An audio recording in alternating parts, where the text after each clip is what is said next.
This is a film about a place people used to call the Promised Land. They came here to follow their dreams and change their lives. But I'm here to look for art. Because the spirit of a place is always in the art.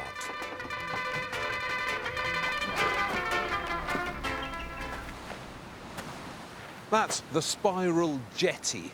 It's a famous piece of land art made in 1970 by the American artist Robert Smithson. Smithson turned up here with a few $1,000 in his pocket, hired some bulldozers, and created this giant stone spiral jutting out mysteriously into the Great Salt Lake in Utah. The thing is, Smithson couldn't have made this anywhere else. It had to be made in these conditions, by this lake, in this landscape, because that's what land art is all about, fitting the art to the place. And that's what this series is about as well. It's about how the spirit of America soaked into the art that was created here and made it unique.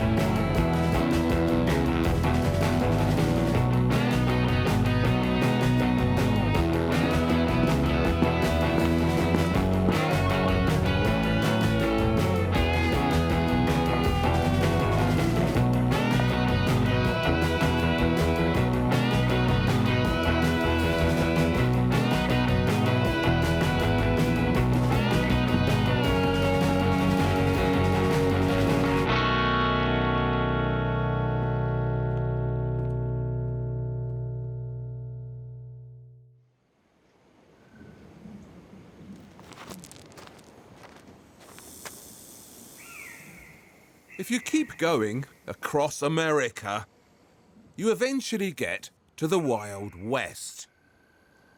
And that's where I'm starting. Because the Wild West did strange and powerful things to American art. These days, with all the bad cowboy movies that have been made here, places like this no longer surprise us. They've become a cliché. But imagine seeing all this for the first time.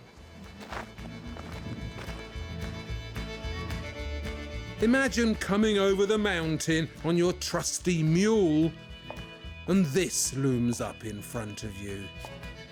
Your legs would have turned to rubber, and your heart would have gone boom-buddy-boom, buddy-boom. Although most of the American West had officially been part of the United States since 1803, 70 years later, it was still largely a mystery. Getting there was dangerous and difficult, until in 1869, this thing came along. The Iron Horse, with its relentless gallop and its dragon's breath.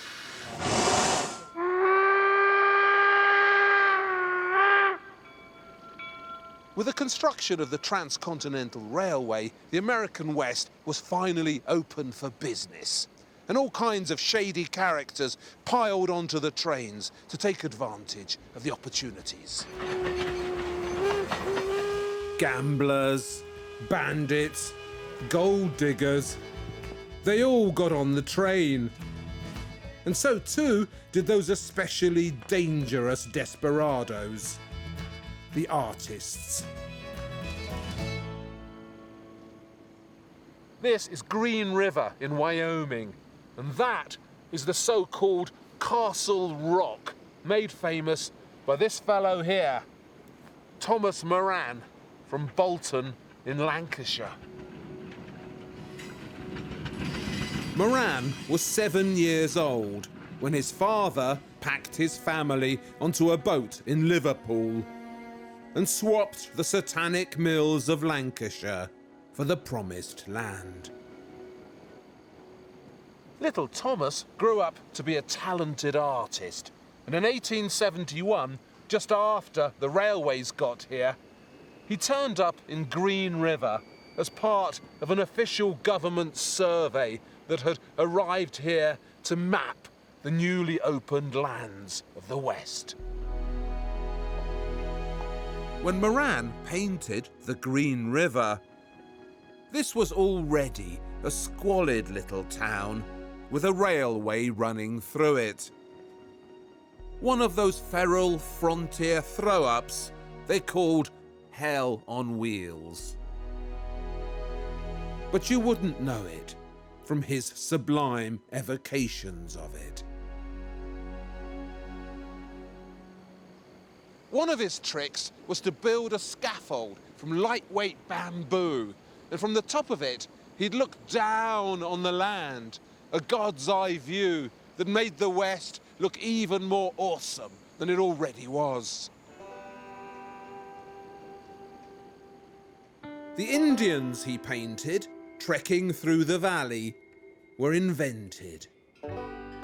Where they're trekking is where the railroad was.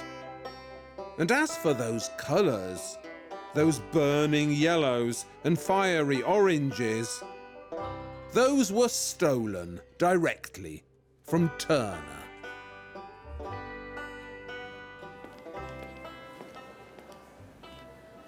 This is Moran's view of Yellowstone, painted after he got back from his first expedition to the West. And this was actually acquired by the government for $10,000, a huge amount of money in the days when the American government believed in art. So persuasive was Moran's dramatic Yellowstone that this picture was the key reason why, in 1872, Yellowstone was turned into a national park. The first in America, and the first in the world. The Grand Canyon, painted on Moran's second trip to the West. And what you get from it immediately is how these huge Western lands felt so biblical, with these scary chasms and the towering deserts. The scale of it, the sense of descent, reminded people of Dante's Inferno. When the critic from the New York Times saw this picture, he described it as the most diabolical scene man has ever looked upon.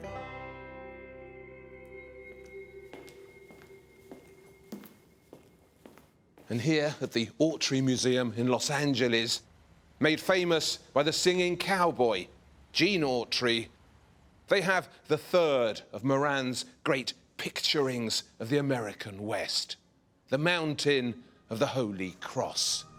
On a hill far away. In the wilds of Colorado, there's a mountain on which the snow forms a miraculous white cross that never melts, and which can be seen from far away. This was the hardest place to get to, but Moran was determined to paint it because the miraculous white cross on the mountain was such a perfect symbol of America's divine destiny. The old rugged The waterfall and the raging torrents were invented by Moran to heighten the symbolism and to give his picture an even bigger storyline. The holy waters rushing down the mountain towards us, baptizing America.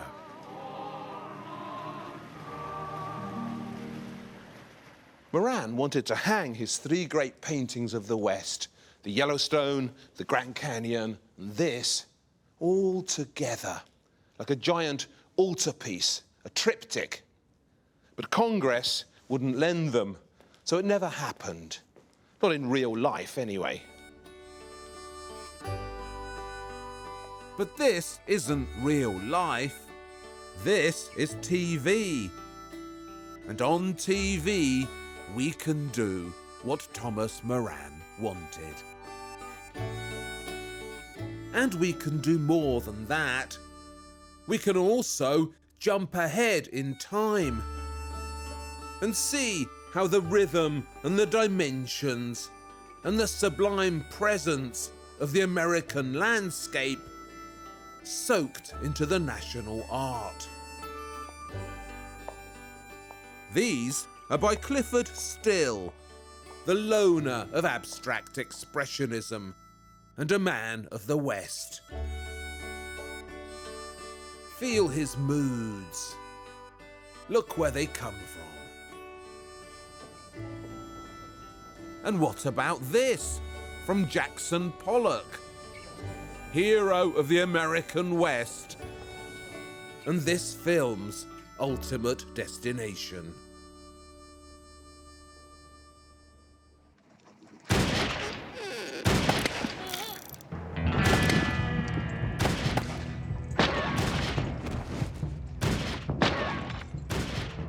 While the landscape painters of the American West were imagining the awesome landscapes of the Promised Land, a second branch of early cowboy art was turning its attention to the inhabitants. Cowboys, as we know them, with their gunfights and their bucking broncos, were largely the invention of a fellow called Frederick Sackrider Remington. He was America's most popular cowboy artist, though you wouldn't know it from looking at him. Remington was born in New York State, so he was another Easterner with an overactive imagination. His family wanted Frederick to become something respectable. But he had the artistic gene in him, and it led him astray. Remington had been drawing pictures of cowboys since he was a schoolboy, as many of us little boys do. But the rest of us grow out of it, and he never did. During the Civil War, his father had been a colonel in the army, and he wanted little Freddie to follow him. But little Freddie grew up to become Big Freddie. And like me, he was too fat to be a soldier. So all his fighting was done on paper. He worked as an illustrator for various books and magazines, and he was immensely popular, largely because he'd invented this dramatic persona for himself as the man who really knew the West, who'd lived it and experienced it. Remington's paintings had a reputation for being strikingly authentic, full of insider knowledge and accurate details. To me, they look like the covers of cowboy comics. And where Remington is much more impressive is in his sculptures.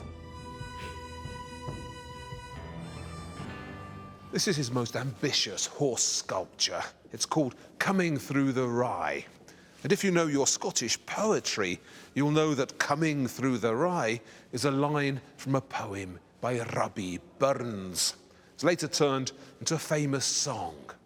Gin a body meets a body coming through the rye. Gin a body meet a body coming through the rye. Gin a body greet a body need a body cry. The poem is actually pretty steamy. a man meets a woman in a field of rye, and she's wearing a wet dress. Well, you can imagine the rest. That's why J.D. Salinger referred to it as well in his celebrated novel about the awakening of teenage sexuality, The Catcher in the Rye. But all that steamy stuff went over Remington's head, and what he actually shows us here is some cowboys coming into town after a successful roundup. And they're riding straight at us through the rye, whooping it up in this brilliant blur of sculptural movement. Look down here. Can you see how only a few of the hooves are actually touching the ground? And they're supporting the weight of the entire sculpture. And this fellow round here, his horse isn't touching the ground at all. It's flying through the air at full speed. It's a technical tour de force.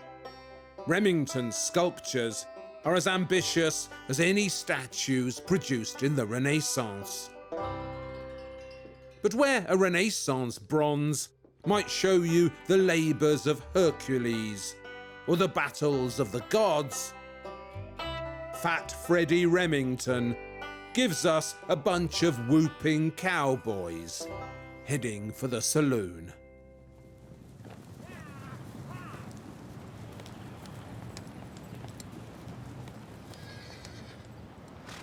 There's just one more thing I'd like you to see before we leave Cody, Wyoming, and it's this, the Irma Hotel, built by Buffalo Bill Cody, who gave the town its name, and that museum full of Remingtons. The Irma Hotel was named after Buffalo Bill's daughter, Irma. And I've brought you here because somebody who's important for the story of American art worked in here as a dishwasher.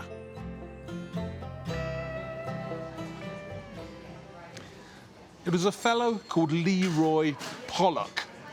Now, Leroy was a bit of a wastrel, but he did leave American art one extraordinary gift, because it was here in Cody, Wyoming, that Leroy had a son, and he called him Paul Pollock. Paul didn't like being called Paul. It wasn't Western enough for him. He preferred his middle name, Jackson. And since we're going to be hearing a lot about Jackson Pollock in this film, I thought you should see where he came from.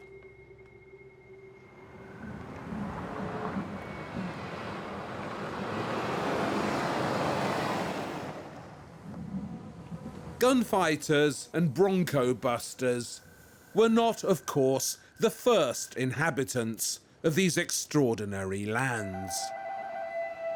Long before Fat Freddie Remington began imagining his cowboys, there was art being made here that was mysterious and profound. The Native Americans, who had their lands stolen by the invading cowboys, didn't have a written language. They didn't need it. They could communicate with something far better than words. They could communicate with art. All over the great outdoor museum of the American West, you can find mysterious art carved onto the boulders and painted onto the rocks. This rock here, it's called the Birthing Rock, has 8,000 years worth of ancient art incised into its stone by the various native cultures who passed through here. Why did they choose this particular rock? Perhaps because there's something thoroughly mysterious about the way it's just plonked down here, as if it's dropped from the sky. There's art all the way round it, and these are called petroglyphs. They're cut into the rock, so you scratch the outer layer of the stone and reveal this brighter sandstone underneath. It's called the birthing rock because of this scene here. Can you see? It's a woman giving birth to a baby. But it's a breech birth, so the baby's feet are coming out first. Why is it here? What does it mean? We'll never know for sure, but it must be something to do with fertility and survival. Because rock art is always about the big issues. Up the road from the birthing rock is another dramatic location for Native American rock art. The place they call Sego Canyon. Most of the huge figures here are painted onto the rocks rather than scratched. So these are pictographs, not petroglyphs. All kinds of wacky proposals have been put forward to explain these. A particularly popular one is that they show aliens who landed on Earth in ancient times. Visitors from outer space come to see if America was for them. In a way, this mad aliens idea isn't that far away from the truth, because rock art, wherever it's made, and you find it right across the globe, is an attempt to communicate with another world, the world behind the surface. When we didn't know where water came from, or where babies are made, or what the sky is, when everything was a mystery, that's when art came to our rescue. Imagine waking up in the morning 8,000 years ago and remembering your dreams. Where have you seen the things you've just seen? Where have you been? There must be another world out there, another reality. And artists were special because not only could they visit this other reality, they could describe it too. I don't like the word shamans. It's loaded with so much spurious hocus pocus. But sometimes it's the only word that will do. The miraculous power of artists to enter the dream world and come back with images of it was a power like no other. In the world of the ancients, art wasn't there to decorate things, it was there to change them. And even if we can't understand what it's saying anymore, we can still feel its power. And that's why American rock art has been so influential. Wind the clock forwards to the age of abstract expressionism, and you'll see its impact on modern American art. The paintings of Adolf Gottlieb were a 20th century search for ancient mysteries. And look at the fierce art of Jean-Michel Basquiat. If you came across this scrawled onto a rock, you wouldn't be surprised, would you?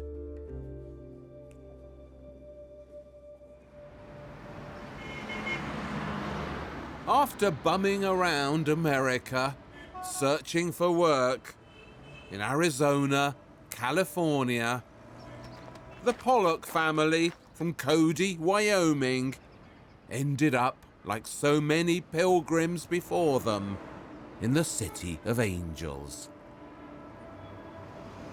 Paul Pollock, or Jackson as he became, went to this school here, the Manual Arts High School, from which he soon managed to get himself expelled for producing a leaflet attacking the school's sports department. Pollock wasn't alone in getting himself thrown out of Manual Arts. A second delinquent was expelled with him. He was known in those days as Philip Goldstein. But he too changed his name, and we know him better today as Philip Guston. The two of them had an art teacher called Frederick Schwankowski. Now, even by LA standards, Schwankowski was eccentric. He had long hair down to here, wore purple jackets and sandals, and he believed in all sorts of strange Eastern philosophies. And he's the one who introduced Guston and Pollock to theosophy. The occult doctrine of theosophy has been brutally redacted from the story of modern art. Even here in California, it's an art historical embarrassment. No one wants to believe that theosophy changed anything, but it did. Actually, theosophy changed everything. Without it, abstract art would never have happened. All the pioneers of abstraction, all of them, Kandinsky, Mondrian, Malevich, the Italian futurists, Boccioni and Balla, all of them were fascinated by theosophy. And Jackson Pollock was fascinated by it too. This shady grove in Oha is where Frederick Schwankowski brought Jackson Pollock and Philip Guston to hear the teachings of Krishnamurti, the Californian guru of theosophy. Greta Garbo, Charlie Chaplin, John Lennon. They all came out here to hear Krishnamurti speak. So what's theosophy about? Well, frankly, life's too short to go into it in detail. To understand any of it, you have to have read this, The Secret Doctrine by Madame Blavatsky. And that's not something I'd wish upon anybody, especially not you nice, sensible people watching this film. So I've read it for you and tried my best to comprehend. The most important thing that theosophy teaches is that the universe has an underlying order.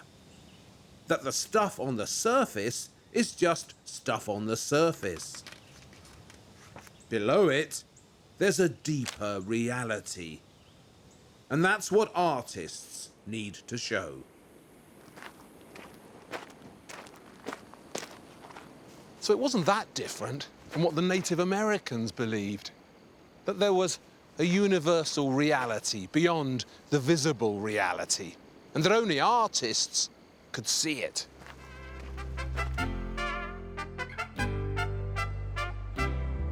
And it wasn't just theosophy that Schwankowski introduced to Pollock and Guston.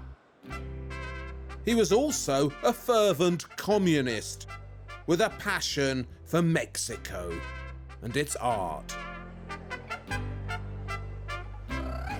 In Mexico, in 1910, just across the border from Hollywood, so right under the nose of the movie industry, a real live revolution had broken out. Pancho Villa, the notorious rebel leader, was even said to have signed an exclusive contract with the Mutual Film Company to film him in action. Pancho, they say, would delay his battles so that Hollywood's cameraman could get there in time to film him. Thus, Mexico its revolution, its politics, its passion, began to exert a powerful hold on American art.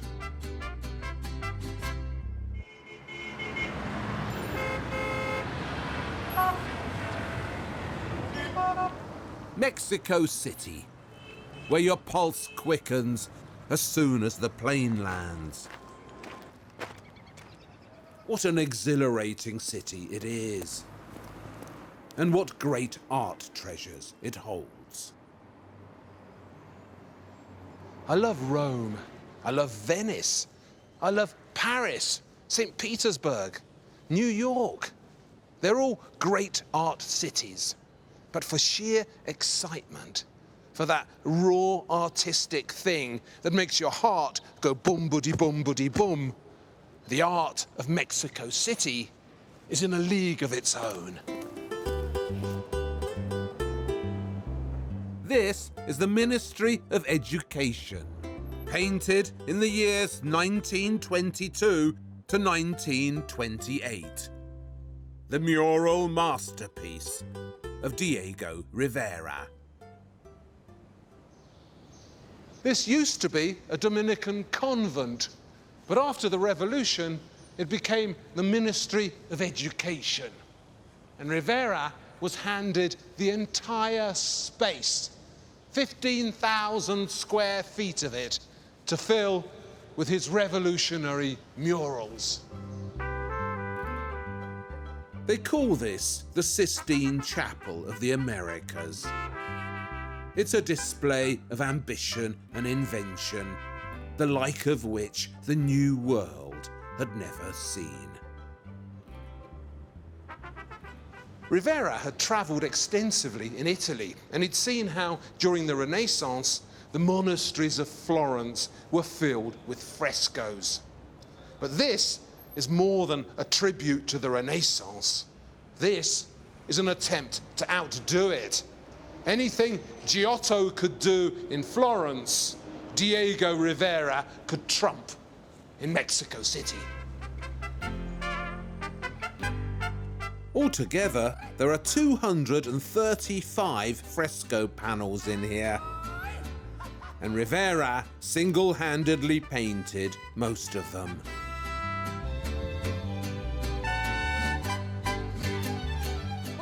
Here's the Day of the Dead, when everyone in Mexico gets annually happy. And this is the burning of the Judases, when unpopular politicians are turned into puppets and set alight in the streets.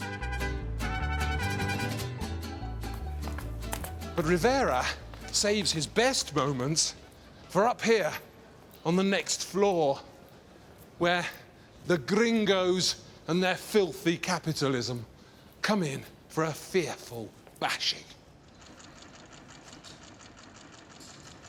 This is called the Wall Street Supper.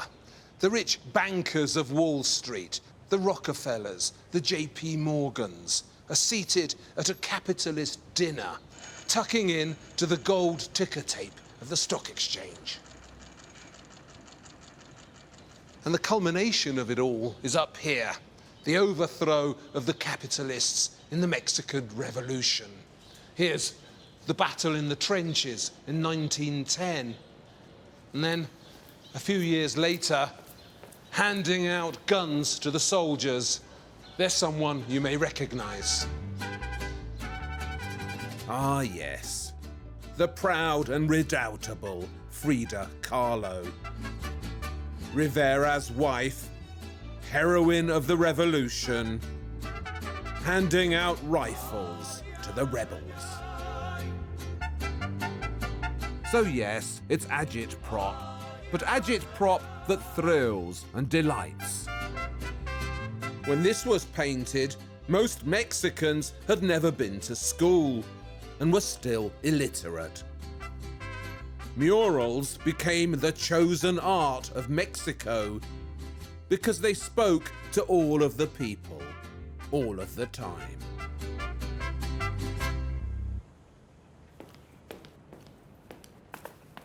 And it wasn't just Mexicans that painted them.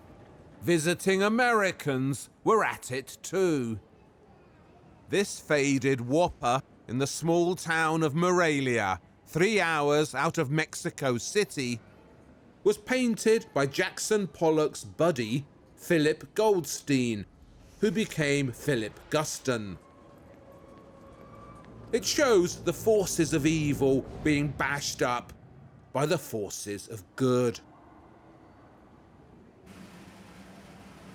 And if we leap forwards 40 years to the Nixon era, here's Philip Guston again, expressing his respect for his president, Mexican style.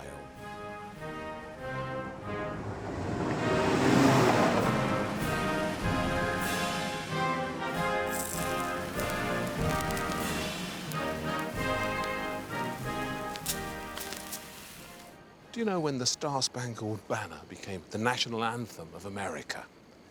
You'd think it was the 19th century, wouldn't you? But no, it was the 30s, 1931. It was originally a drinking song, written for a gentleman's club in London. But new lyrics were added about the land of the brave, and in 1931 it became the national anthem. Another resonant creation of the American imagination. So we've caught up with Philip Goldstein, who became Philip Guston. But what about his buddy Jackson Pollock? What was he up to? Jackson went through a cowboy phase in his art as well, and had his high noon moment. But he was a restless soul, and his cowboy imagination was soon seeking other trails to follow. His father Leroy, remember him, had gotten the job as a surveyor, and he'd take Jackson with him on his long trips into the desert. And remember how Jackson had got interested in Eastern mysticism with theosophy and all that? Well, it was here in the desert that he first encountered the sand art of the Native Americans. With sand art, you make pictures by dropping or dribbling coloured sand onto the ground. So it's a physical way of making art with your whole body, an action art. So you can see straight away what influence that might have had on Jack the Dripper. But not just yet. First, he needed to go through another of his phases, what we might call his regionalist phase, when he fell under the influence of a powerful and significant American artist called Thomas Hart Benton, who specialized in depictions of rural America.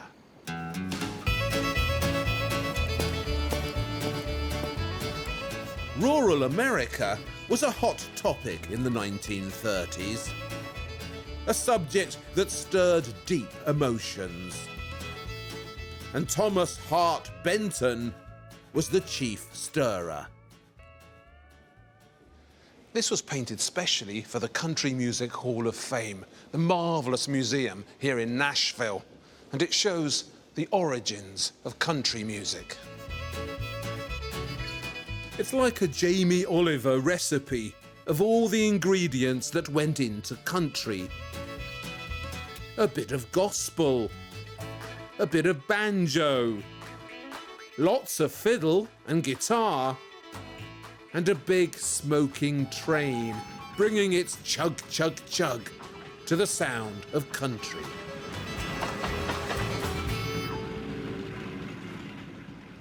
And Benton knew what he was talking about. Hear that harmonica blaring out and drowning out my words? That's Benton himself playing on one of his records. The mural was Mexico's great gift to American culture. A way of telling stories that everyone could understand.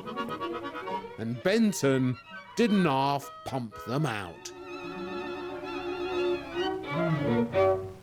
This one here was painted for the state capitol in Jefferson City, Missouri, Benton's home state.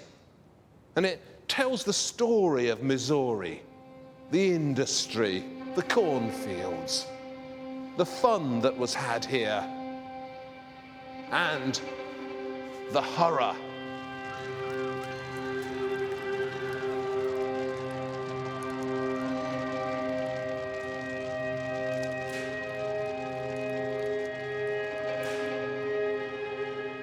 I love the way he stood up for the oppressed and poked fun at the establishment.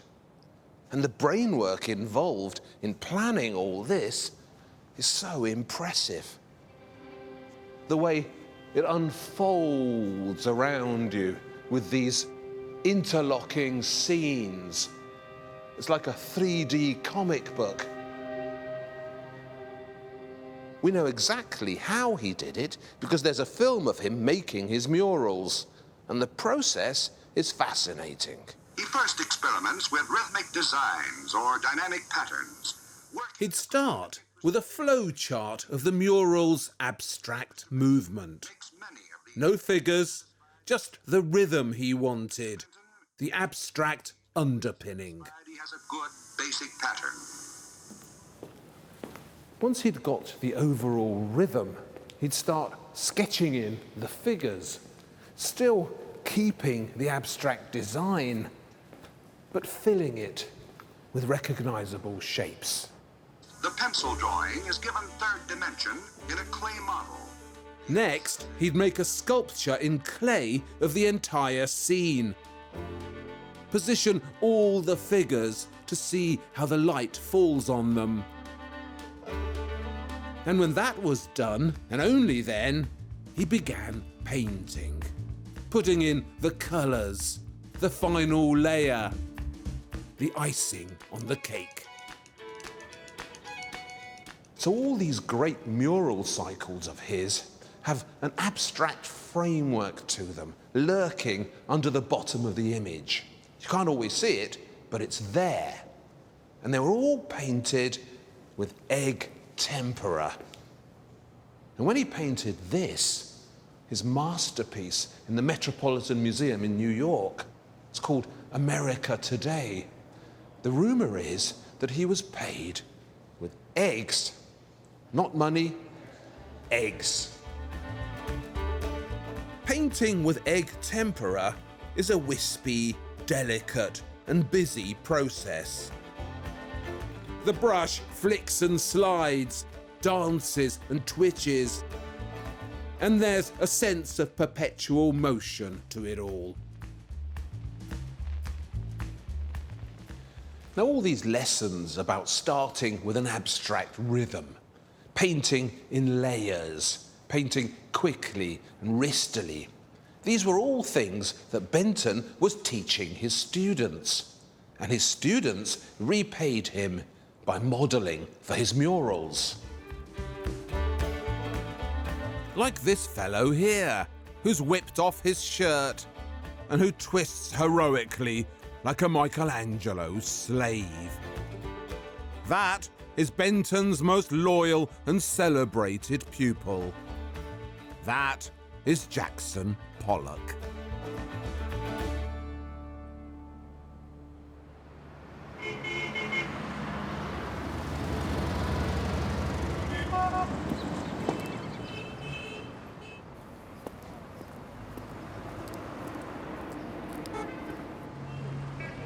Pollock arrived in New York in 1930. He was 19, a hick from the West who wore cowboy boots and a Stetson and who strutted about Manhattan like Wyatt Earp.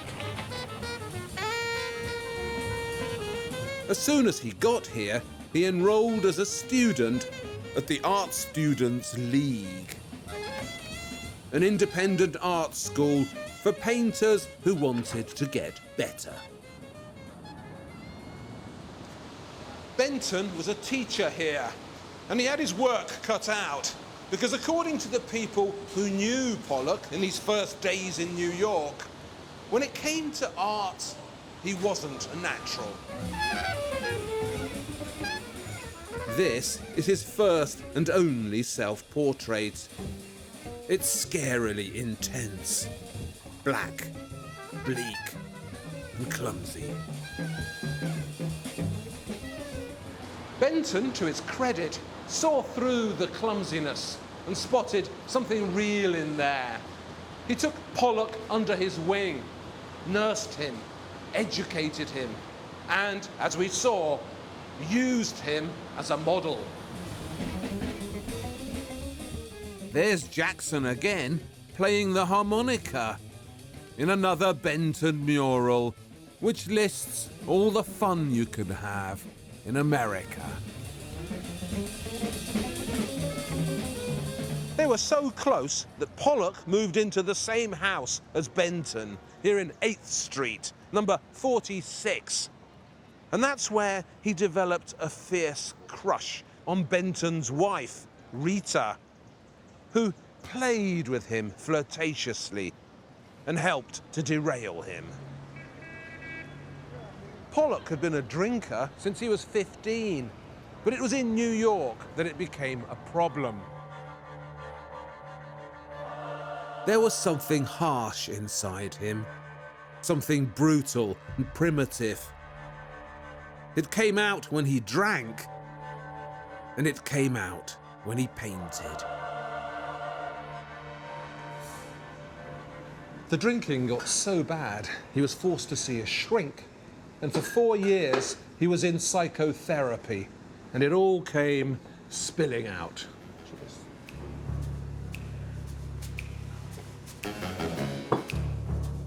Pollock's Jungian therapist encouraged him to get in touch with his unconscious self. And boy, did he do that. With Pollock, now and later, there's a feeling that he's hanging on for dear life, while all this stuff comes bursting out of him. His breakthrough picture, the one that made him famous, was painted in 1942 for his new dealer, Peggy Guggenheim. And according to legend, the whole thing was painted in a single night, the day before he was due to deliver it. It's called mural, and it's the size and shape of a Thomas Benton mural. It originally showed a stampede of Wild West Mustangs. And they're still in there somewhere. But where Benton started with abstraction, then added the figures, Pollock reverses the process. He started with the Mustangs, but ended up with their rhythm. With Peggy Guggenheim supporting him, he finally had some money. And in 1945, he moved to a house on Long Island and began making his celebrated drip paintings. They were done on the floor. He'd put a canvas on the ground and, inspired by the sand paintings of the Navajo, he'd prowl around it and drip paint onto it.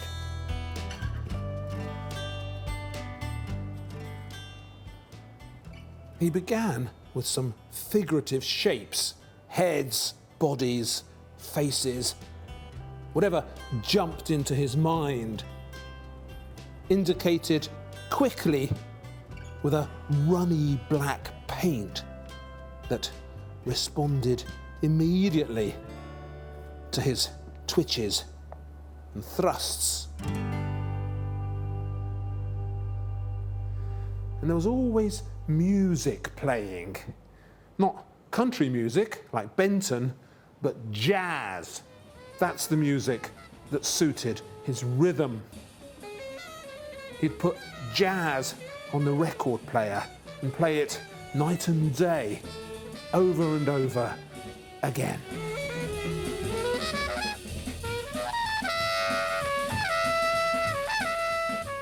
Everything he was interested in was pulling him in the same direction. The theosophy, the Jungian therapy, the sand art of the Navajo, Benton's murals with their hidden abstraction. And what they all had in common was the belief that the visible world was just a surface, and that underneath this surface lay something bigger and more important, and the artist was the conduit through which this bigger reality could be reached. All he had to do was trust his instincts.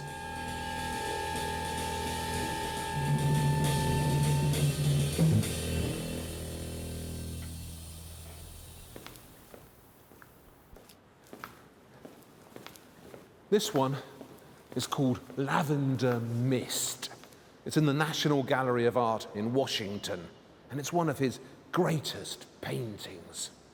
Now, because of the way he made these, the dripping, the prowling round the canvas, Pollock was called an action painter.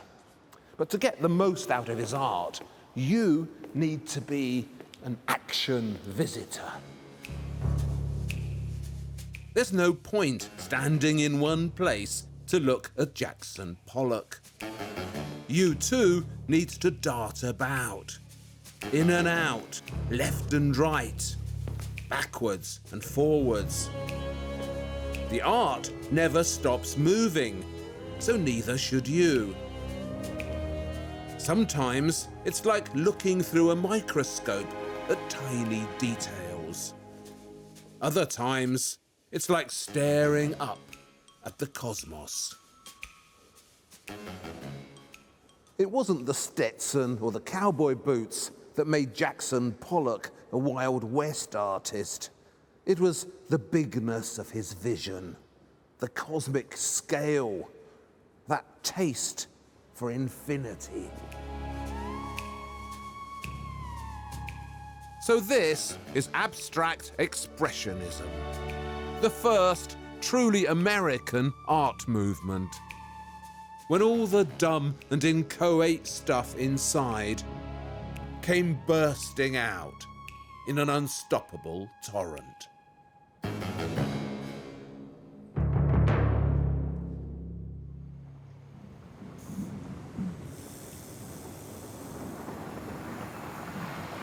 While Jackson Pollock in New York was reimagining the West as a bit of abstraction, in the West itself, the landscape was impacting on American art in more tangible ways. Land art is the only American art form that couldn't have happened anywhere else. It had to happen here. You need this landscape, these dimensions, and this sense of place. This is Double Negative by Michael Heitzer. He made it in 1969. Heitzer brought some bulldozers up to this impressive mesa in Nevada and carved two huge artificial canyons in the rock, two great trenches stretching altogether 1,500 feet. To create his artificial canyons, Heitzer had to dig out 240,000 tons of rock. These days, the sides have crumbled and obscured the clarity of the double negative. But Heitzer didn't mind. It was part of his plan. He always knew that nature was bigger than him.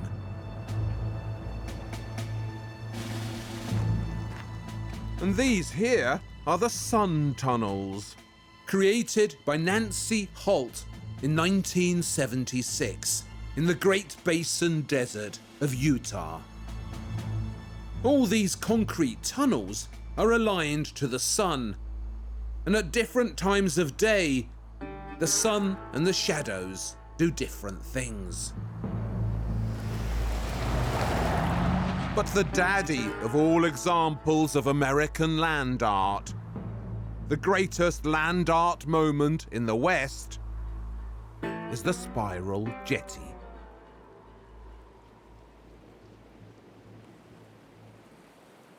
When I was an art history student, this was on the cover of every book about modern art that I had. And the reason it was so famous is because it wasn't there anymore.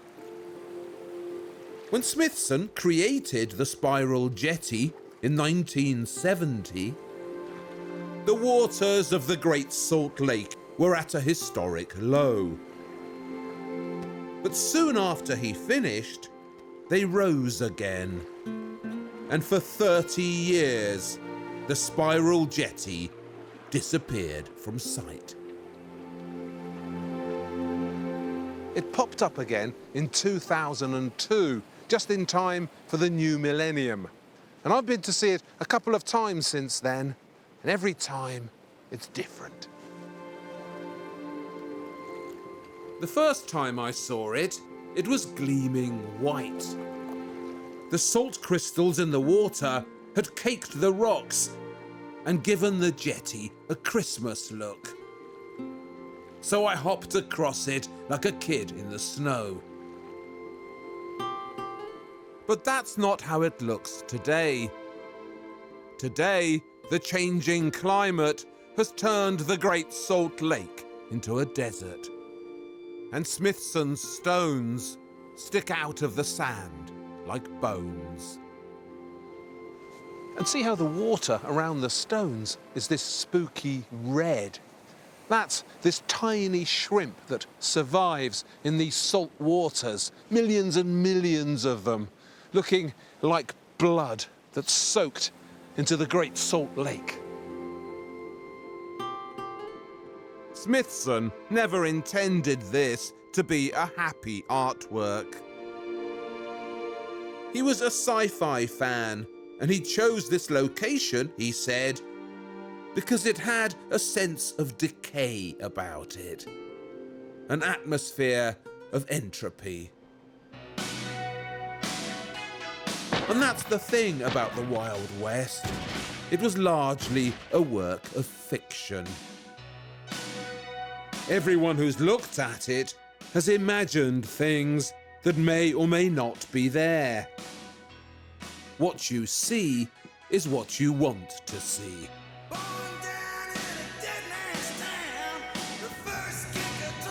In the next film, we're heading for that other quintessentially American territory, the city, where some look up and others look down. That's the story of the American Metropolis.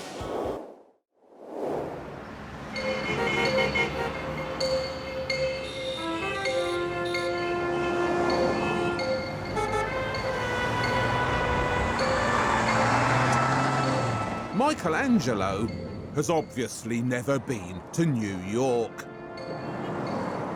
In New York, the towering cliffs of the American Metropolis do a decent job of standing in for nature in this awesome man-made landscape. I'm down there, by the way, Sego Canyon on the left.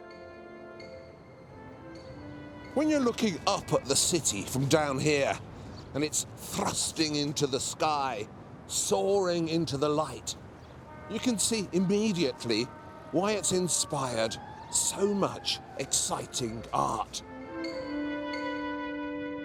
Photographers in particular have thrilled at the sight of the modern metropolis. Look how dizzy it made Margaret Burke-White when she got up here and looked out across this Grand Canyon made of bricks and glass. She lived up there in the Chrysler building on the 61st floor. And from her eyrie up in the clouds, she recorded the thrill she got from looking down on the city, far, far away. And that is what this film is about. The pulsing, futuristic excitement of the American city. Thrusting into the heavens, conquering the sky. At least that's how it begins. But then it turns into something else, something darker. And what that is, you'll have to wait and see.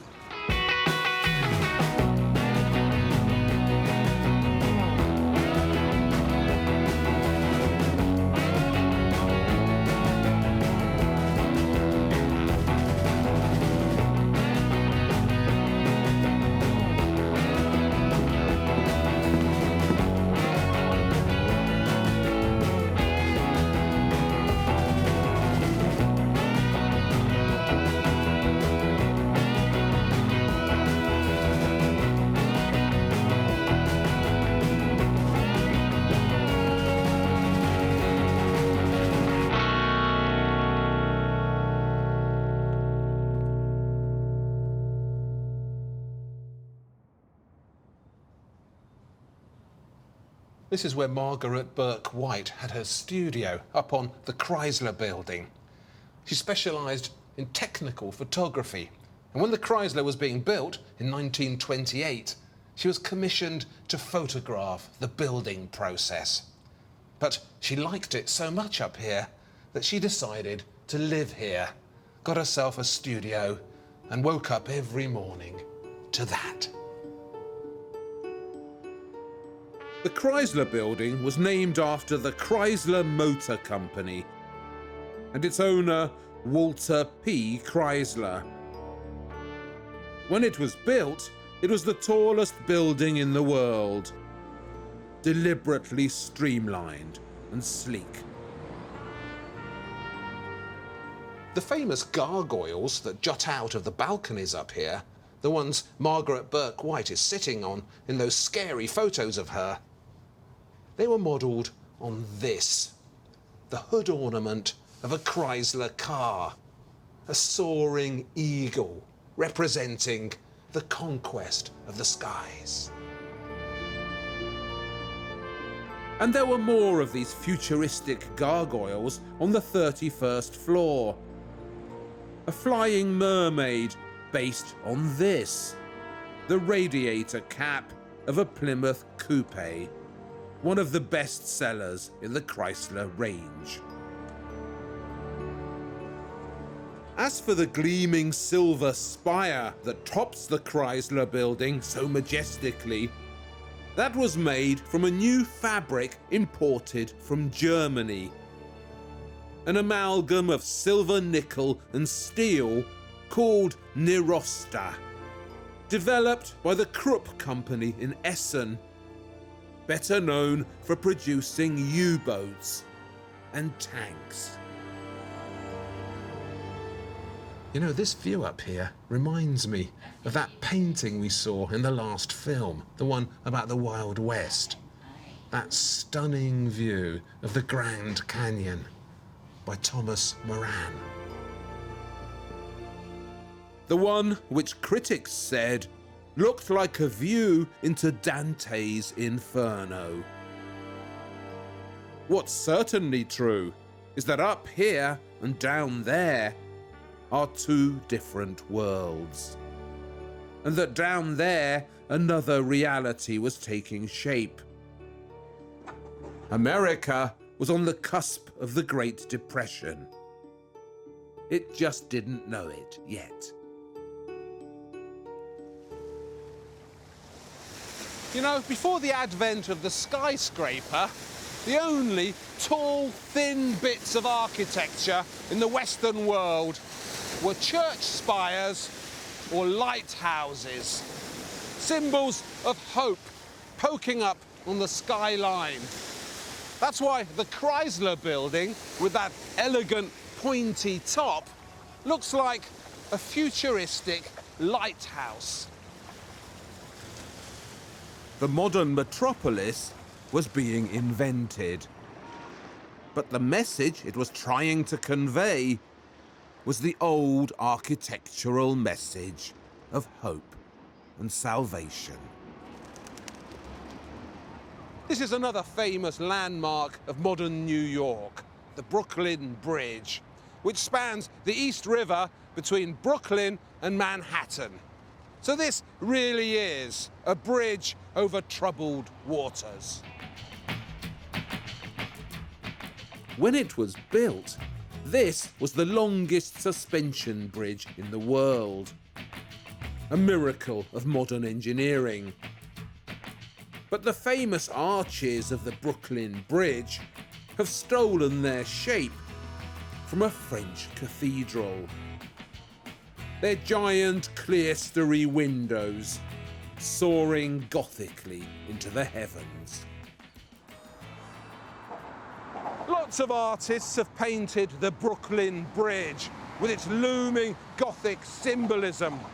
But there was one artist who took a special fancy to it and who painted it over and over again because it struck a haunting chord in him. His name was Joseph Stella. Stella came to New York from a small town near Naples. He'd worked with the Italian futurists, and when he got to New York, the modernity of the city bowled him over. I felt deeply moved, he wrote, after seeing the Brooklyn Bridge, as if on the threshold of a new religion. This is Stella's masterpiece. It's in the museum in Newark, and it's called The Voice of the City of New York, Interpreted. And as you can see, it's arranged like an altarpiece, with this big scene in the middle and the panels on either side flanking it. So 5 panels in all. And that's what they'd call, in Renaissance times, a polyptych. These lower parts are positioned like the predellas of a Renaissance altarpiece. Here's one by Giotto, so you can see what I mean. Mankind had something new to believe in.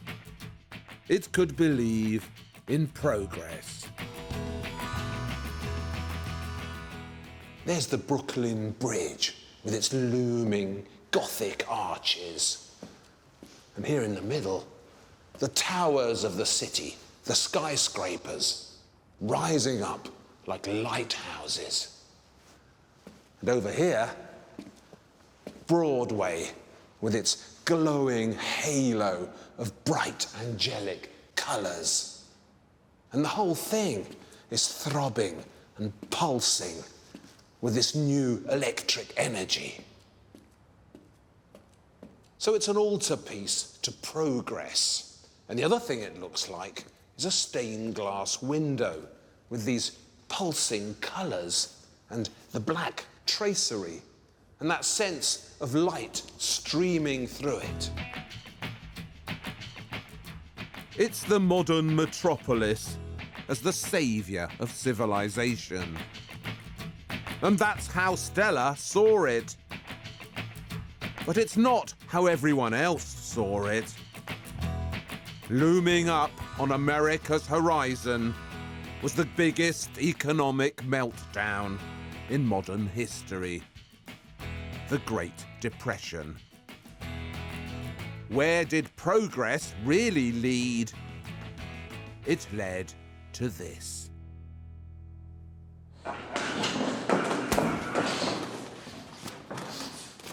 I'm not a boxing fan, but back in the early days of progress, plenty of New Yorkers were. Up in the sky, the city was embracing the new modernity. But down on the ground, the old brutalities were thriving. Boxing had actually been illegal in New York since 1900. But to get around the ban, fights were staged in private clubs. Saloons, basically, with a boxing ring in the back, where one guy would beat the crap out of another guy and everybody else would bet on it. Fortunately for us, a great artist was at hand to record these sleazy backroom clubbings and to witness the foreplay to the Great Depression. He looked a bit like Bing Crosby, smiley and American. But George Bellows knew darkness when he saw it. Joseph Stella and Margaret Burke White may have trusted the myth of progress, but George Bellows didn't.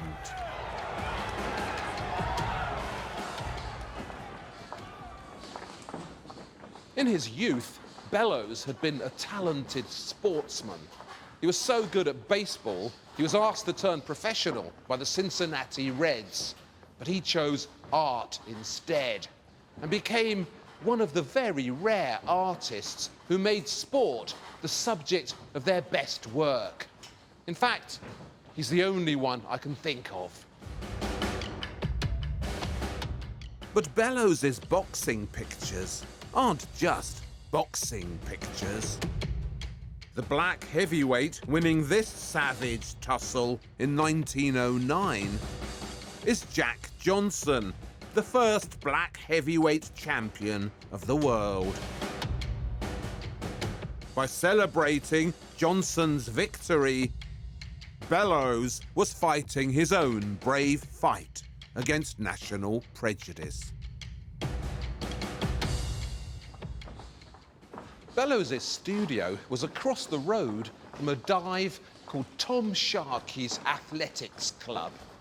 What it really was a drinking den owned by a former heavyweight champ called Tom Sharkey. To fight there, you had to be a signed-up member of the athletics club. So the travelling boxers who turned up there were given temporary membership, and they were called stags. And that's why Bellows' most famous picture is called The Stag at Sharkey's. It's a scene of spotlit brutality. Two wild animals in a ring are locked in a deadly hold, like a pair of rutting stags. Bellows positions us in the audience, looking up at the fight, baying with the rest of them. Much of the paintwork is out of focus, thank God. These are not details you wish to see clearly. When Stag at Sharkey's was unveiled, one of the critics complained that Bellows had got everything wrong, that he didn't understand what was going on in the ring. "I don't know anything about boxing," Bellows replied. "I was just painting two men trying to kill each other." So no, they're not really boxing pictures. That's just their cover. What they really are is dark proof of a primitive human appetite for violence. Coming up later in this film, there's plenty of colour and brightness and abstraction. But it's not coming up yet, and it never comes up in the art of George Bellows.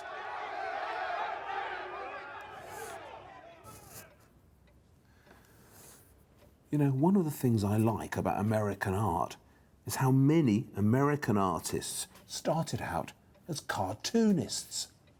Bellows was a classic example. At university and in his first few jobs, he was a cartoonist. Bellows worked for a snippy socialist rag called the Masses. Here's the white contender, Jess Willard, beating the black heavyweight champ, Jack Johnson. The saviour of his race, says the caption. But he doesn't look like a saviour to me. That sarky thing, that instinct for wisecracks, that's an American thing. You see it in Bellows' paintings too. I like to be in America, okay by me in America. There's a marvellous one in Los Angeles County Museum.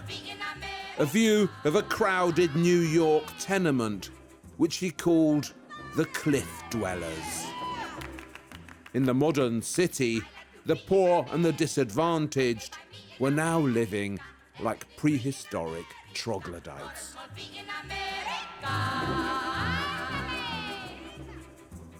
You remember Thomas Hart Benton from the last film, the one about the Wild West? He was another one. Benton ran away from home at the age of 17 to become a cartoonist. Look into the corners of those tremendous murals that Benton painted up and down America, and you'll see him displaying his cartoon talents in observations that are sarky and pointed. These American wisecrackers, they're not funny cartoonists. They're not trying to make you laugh. These are grouchy observers of society, pointing out the problems. Philip Guston was another one. Remember him from the last film? Guston had a short spell as an abstract expressionist. A delicate one at that. But he had things inside him that he needed to say. And in the end, it all came bursting out in some of the slobbiest imagery in the whole of modern art. At first, his work strikes a humorous note, but only for a moment. And then the sense of tragedy and hopelessness and failure starts poking through.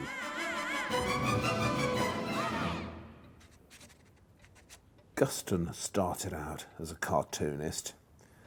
As a kid, he was always drawing. And when he was 13, his mother bought him a correspondence course at the Cleveland School of Cartooning. And that was it. The cartoon bug bit him. Half a century later, at the other end of his career, Guston proved how much cartooning fury he still had in him when he mounted a crazed assault on the American president, Richard Nixon. Nixon had broken every promise he made on Vietnam. And look what Guston did to him in revenge. What a shame he's not around today.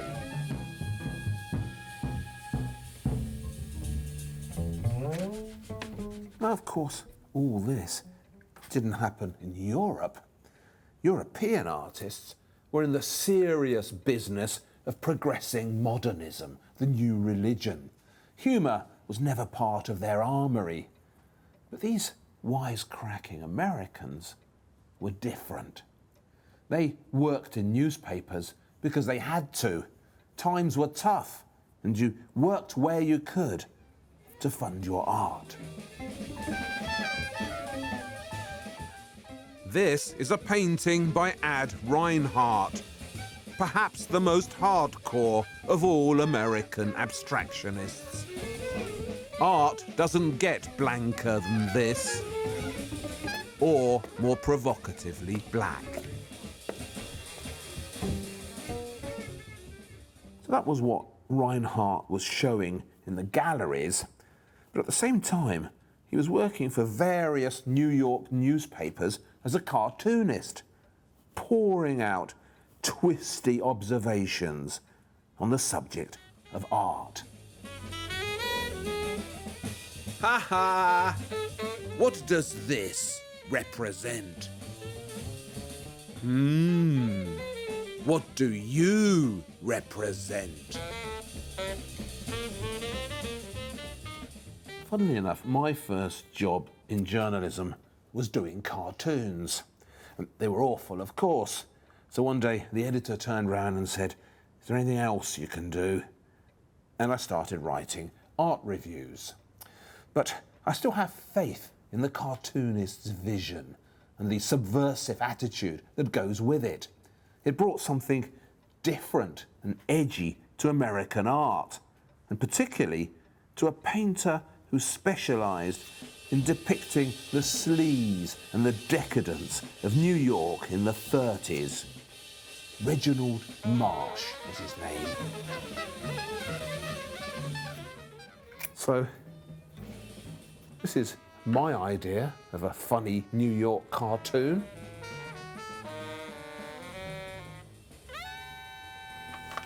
And this is Reginald Marsh's.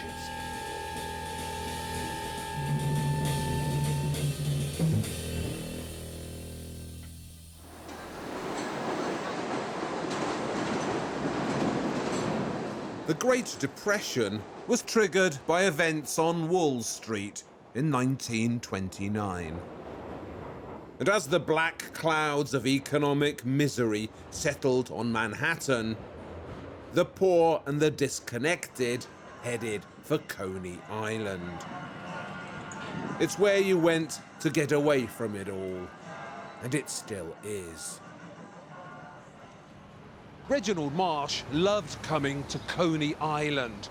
He loved watching the crowds of eager beachgoers who flooded here in the summer, desperate for some fun and some sunshine. Remember those grim cliff dwellers that George Bellows painted?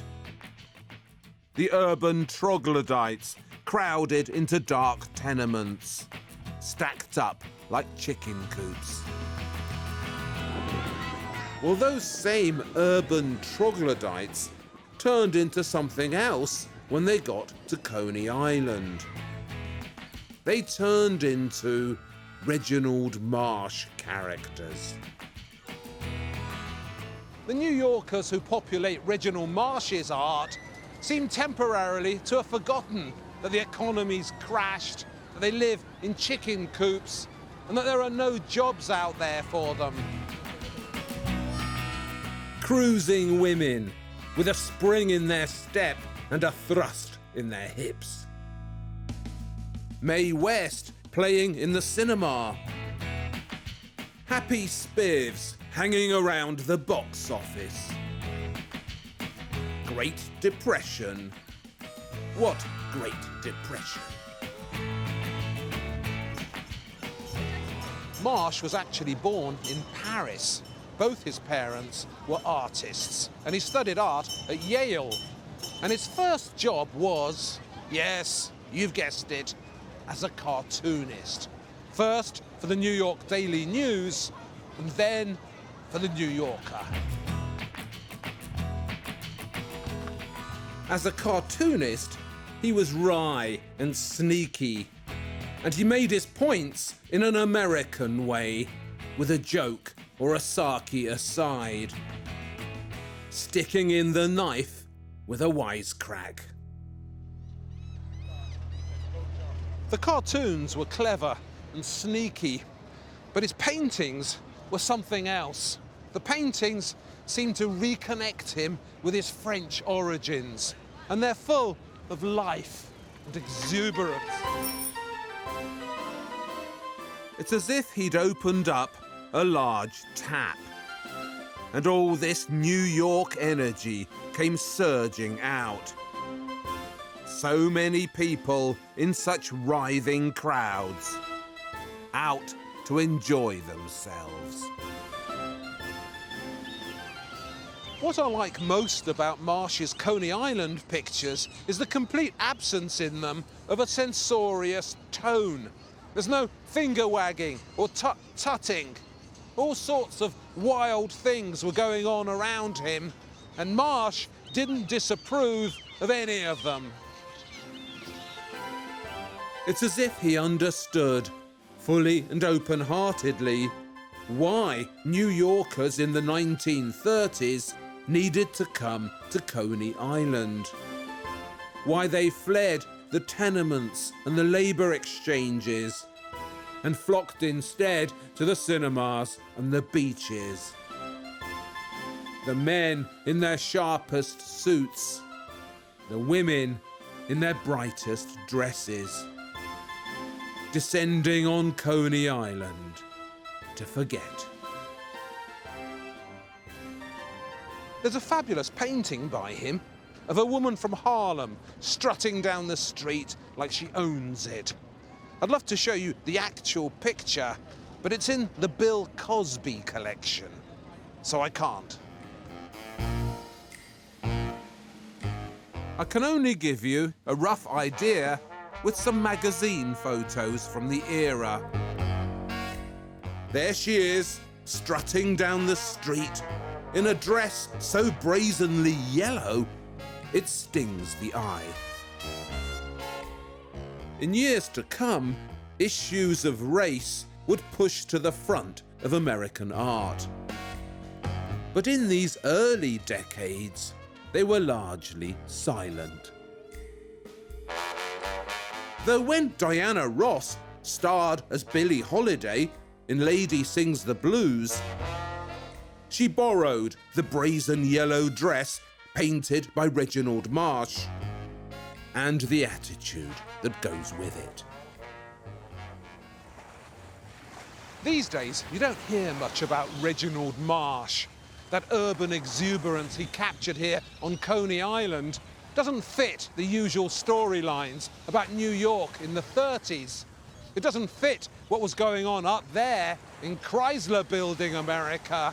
And it doesn't fit what was going on the ground, among the cliff dwellers. So Marsh has fallen between the cracks and been forgotten. But not in this film. This film salutes him and commends his eye for detail, his independence, and his exuberance. Because this, too, is the spirit of America.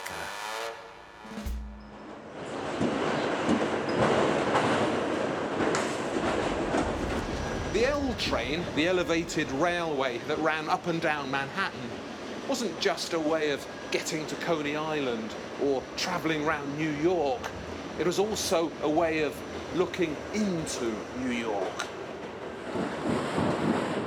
From up on the elevated tracks, you could peep into people's lives.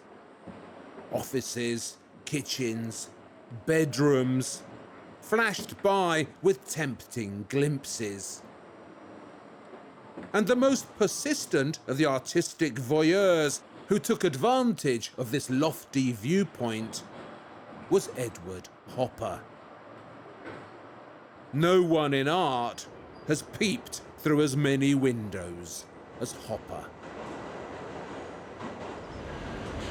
Before his paintings started to sell, Hopper worked as an illustrator in and around Manhattan.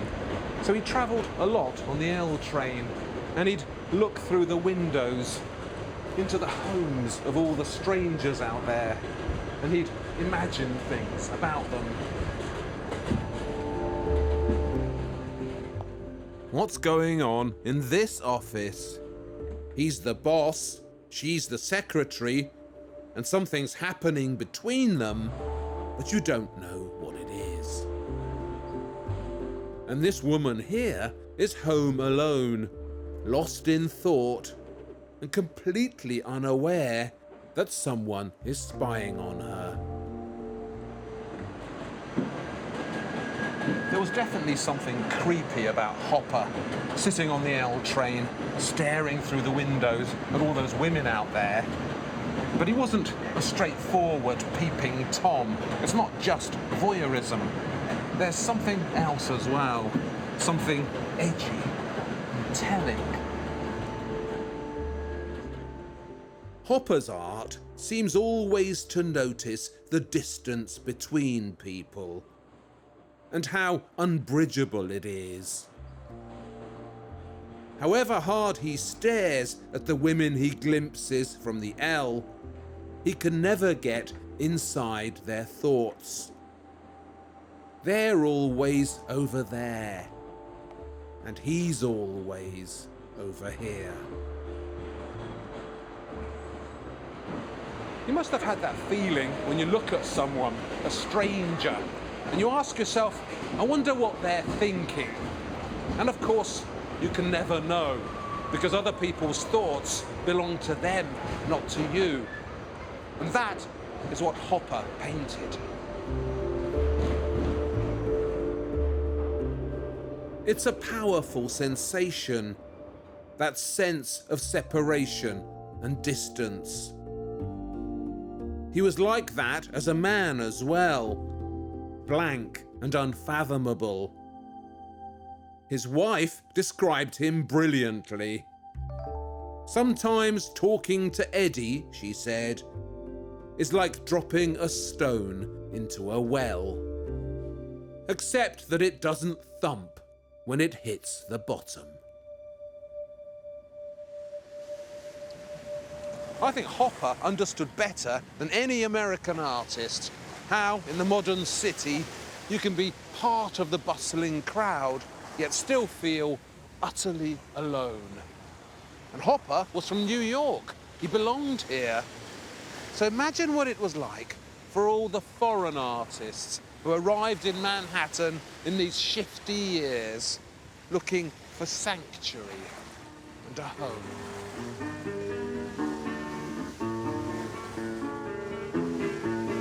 Where to start? There were so many of them. Willem de Kooning came from Holland in 1926 and became a painter of furious women on stormy canvases. Mondrian arrived from London and fell in love with the geometry of the city and its boogie-woogie rhythms. John Graham began life as Jan Dombrowski, or Ivan Gracianovich, or Jen Gresham. No one was ever sure who he really was, or where he really came from.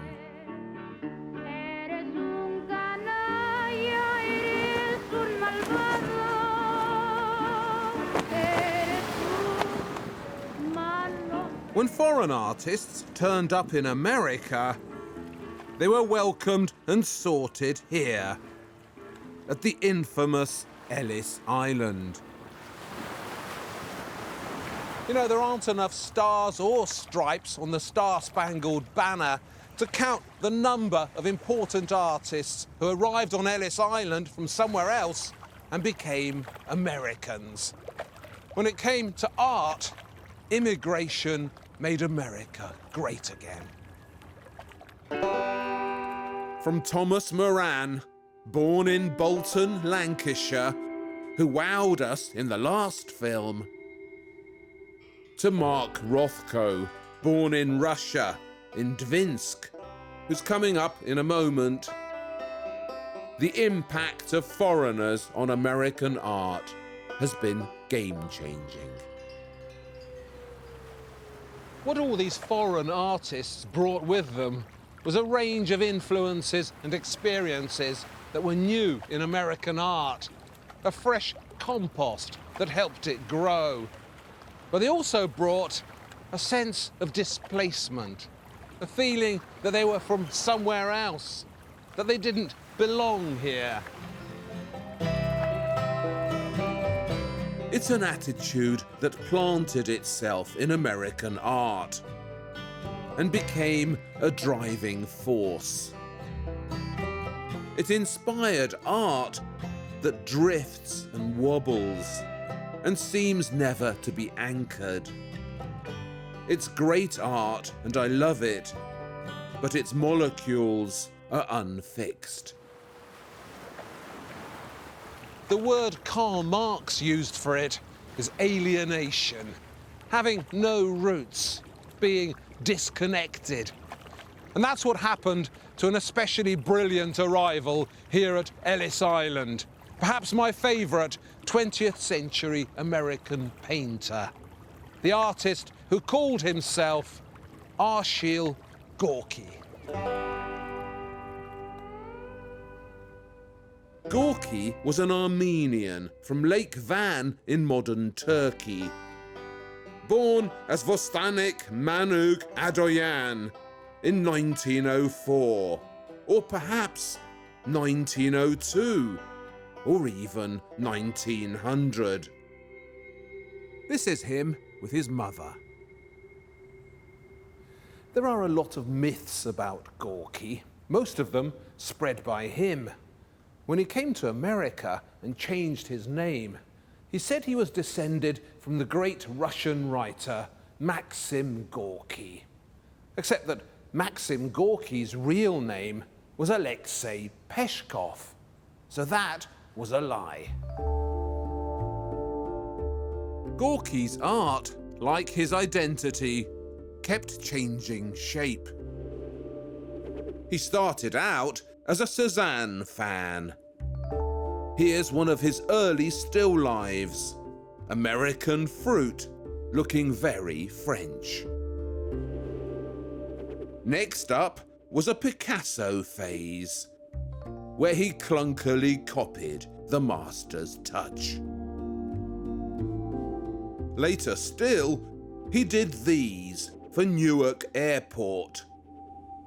They were flying murals, 10 of them originally, though only these 2 have survived.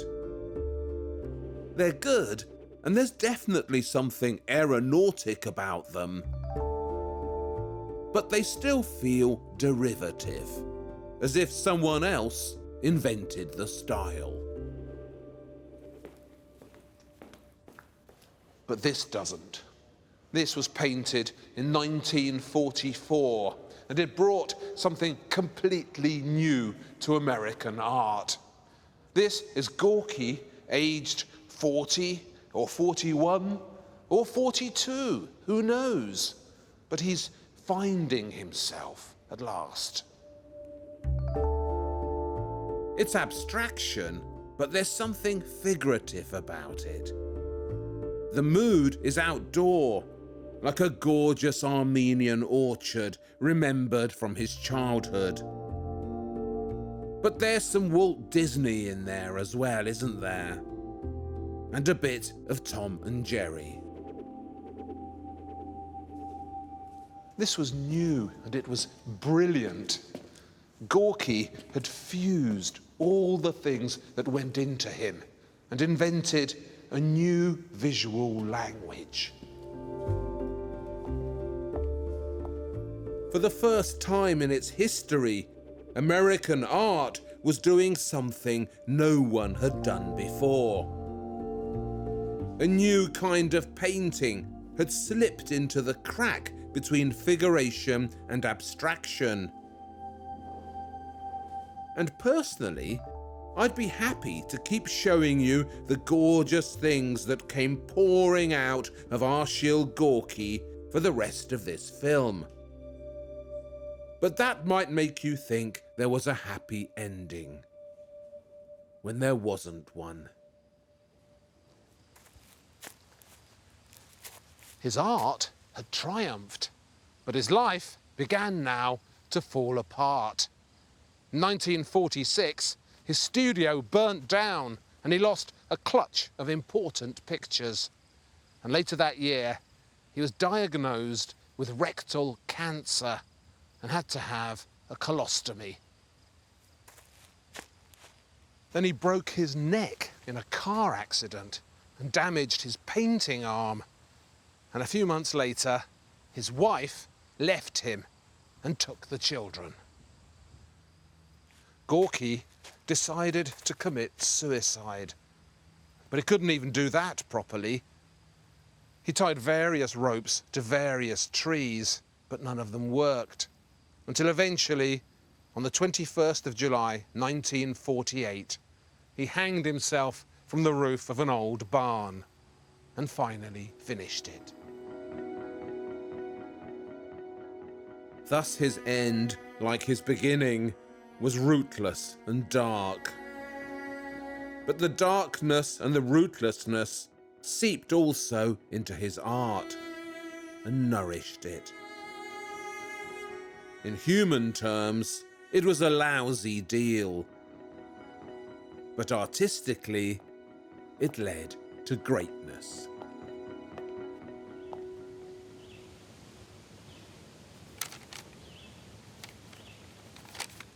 Artistic talent wasn't the only thing brought to America by arriving visitors.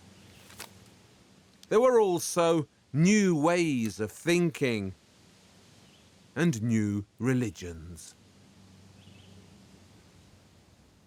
This is Madame Blavatsky, the notorious spiritualist and founder of the Theosophical Society of America. Blavatsky was born in Russia, but she was a wanderer, and having wandered through India, North Africa, the Middle East, she fetched up in New York, where she founded her new religion. Theosophy turned a lot of heads, and a remarkable number of them were the heads of artists. When Mondrian died here in New York, one of the few possessions he'd brought with him from Europe was this photo of Madame Blavatsky. It's one of the great untold stories of modernism, how the mysterious cult of theosophy changed art. Remember in the last film how Jackson Pollock was bewitched by theosophy, and how its mystic language began filling his pictures with arcane symbols and obscure numbers.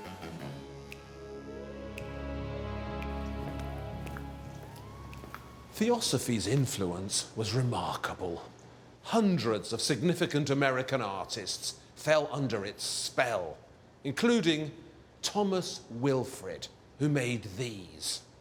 Paintings with light, or lumia as he called them, shimmering galaxies of colour, created in the 1930s, but aimed very much at the future. Wilfred was originally from Denmark. He'd studied art in Paris and then toured around Europe, performing minstrel songs on an archaic lute. With his lumia, which he played on an instrument called a clavilux, which he invented in 1919, he was seeking to blur the boundaries between art and music.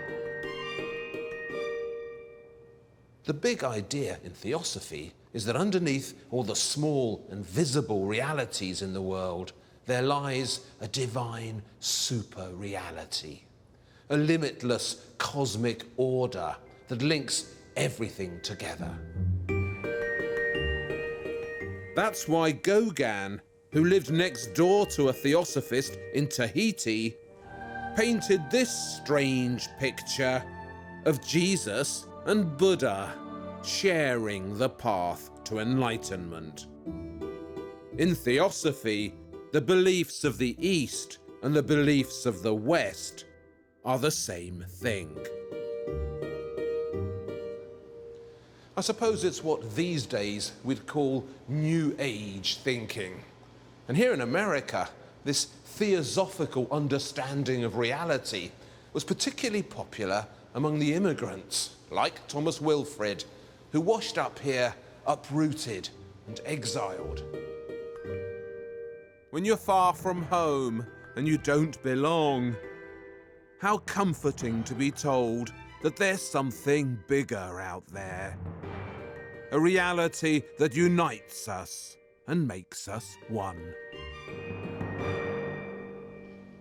The other thing Theosophy did was to promote abstract art. If you're a Theosophist and you think all this stuff on the surface is irrelevant, then your job as an artist is to search for the underlying order and to depict it. Even Thomas Edison, who invented the light bulb, was a Theosophist. Bringing light into our world wasn't just a practical ambition, it was a theosophical one as well.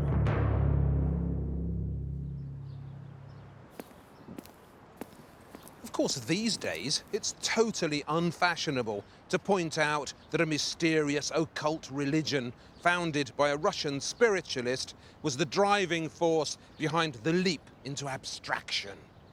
But it was. And Madame Blavatsky's wacky ideas had their biggest impact here at the Guggenheim Museum in New York. This is where abstraction triumphed. Solomon R. Guggenheim, who founded this great museum, made his money in Alaskan gold, pots of it, which he then began to spend madly on art.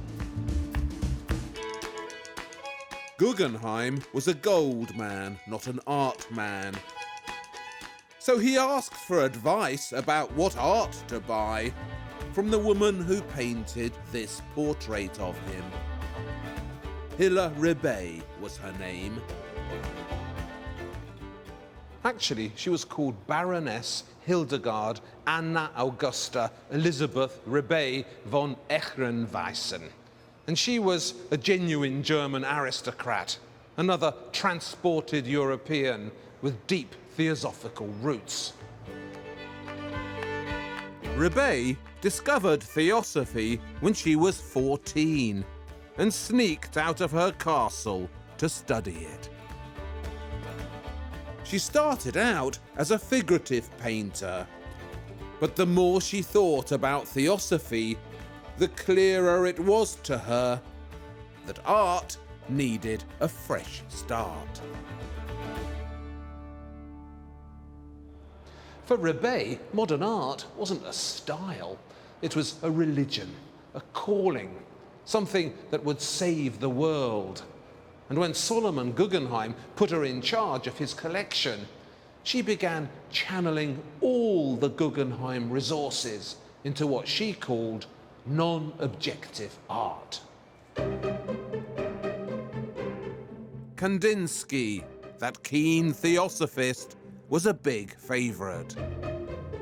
So was Rudolf Bauer, Rebay's lover and theosophist buddy, who's pretty much forgotten today, but whose work used to dominate the Guggenheim collection. And to display the new art, Rebay created a weird new museum, the Museum of Non-Objective Painting, where the pictures were hung at strange heights, and the music of Bach and Chopin echoed through the galleries.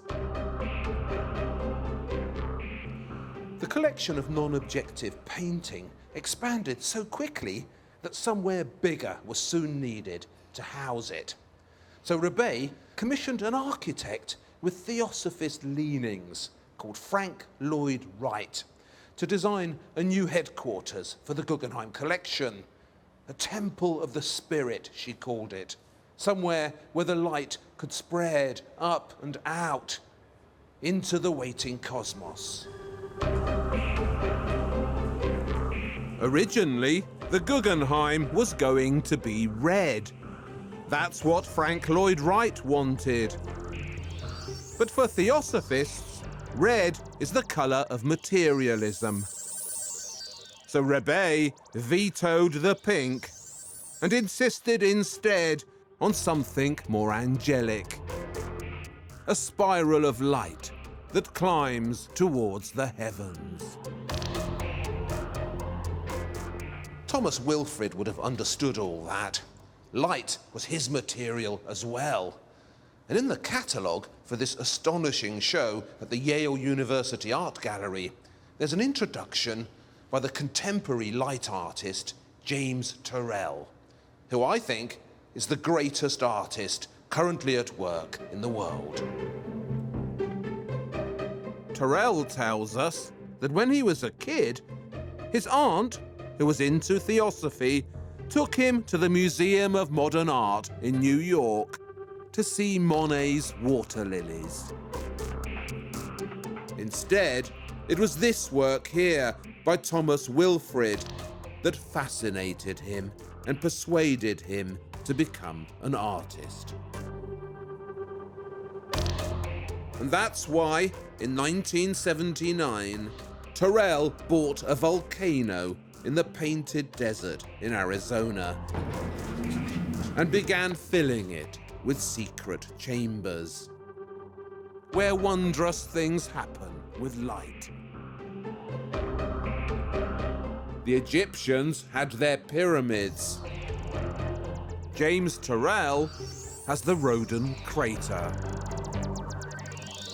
And right at the top, ascending to the heavens, is a golden stair, climbing into the light. Thus, in faraway Arizona, Madame Blavatsky continues to pull the strings of American art.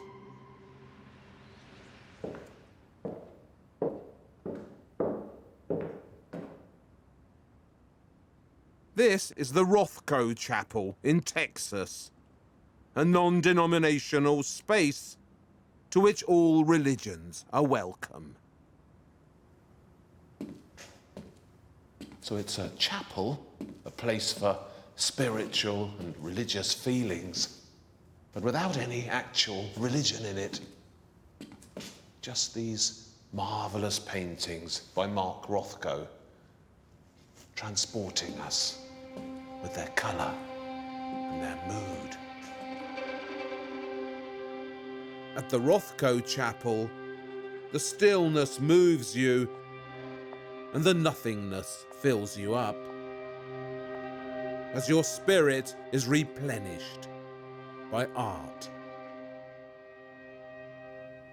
Rothko was another immigrant from Dvinsk in Russia. His real name was Markus Yakovlevich Rothkovits. He was born in 1903 and arrived in New York in 1913, just in time to witness the outbreak of the First World War. Rothko spoke no English. He was Jewish, and his shabby clothes marked him out immediately as a foreigner. From the start to the end, he couldn't belong. And alienation was the city's gift to him, as it was to so many.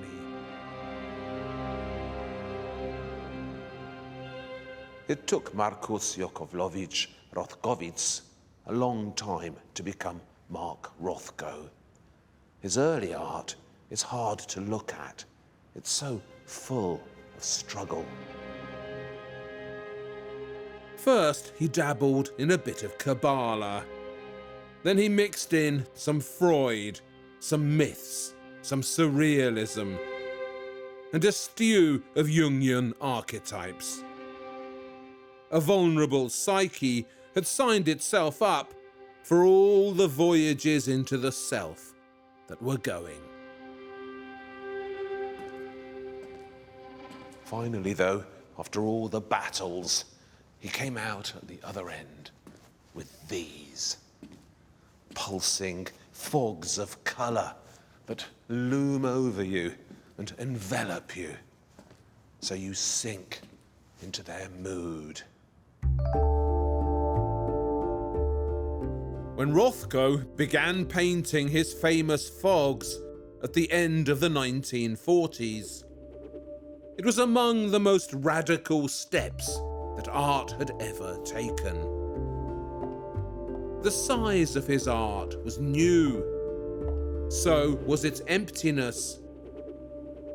And the courage to take this momentous step into the unknown was the great gift of the American city to its new arrivals. You turn up on Ellis Island, where you don't belong. You've got no ties, no anchor, no tradition. You're on a gangplank above the void, and that's scary. But it's also full of possibilities. If the old rules no longer apply, you're completely free to invent some new ones. Rothko painted his glowing masterpieces with a courage and an intensity that speaks to all. But he was also irredeemably unhappy. The new freedom was the result of disconnection and a sense of estrangement. And it was hardly a surprise when, in 1970, rootless and unfixed, Rothko, like Gorky before him, committed suicide.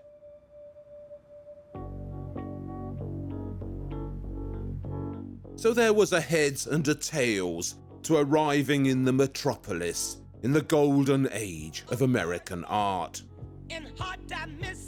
The heads was that you were free like no one before to make art that no one had ever made. The tails was that you didn't belong. No one did. Just enough for the city. In the next film, I'm jumping into a Model A Ford and heading for that much maligned American territory, the small town. They say nothing much happens in a small town, but they're wrong. Living just enough for the city.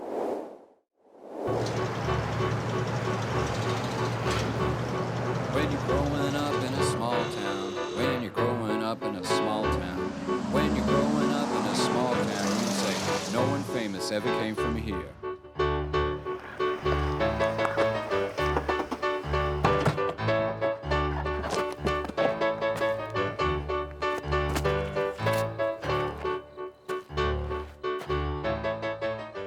You know, no territory in America has had as much bad press in recent times as the American small town. Think of all the pop songs that have been written about getting out of places like this, hitting the road and heading for somewhere different.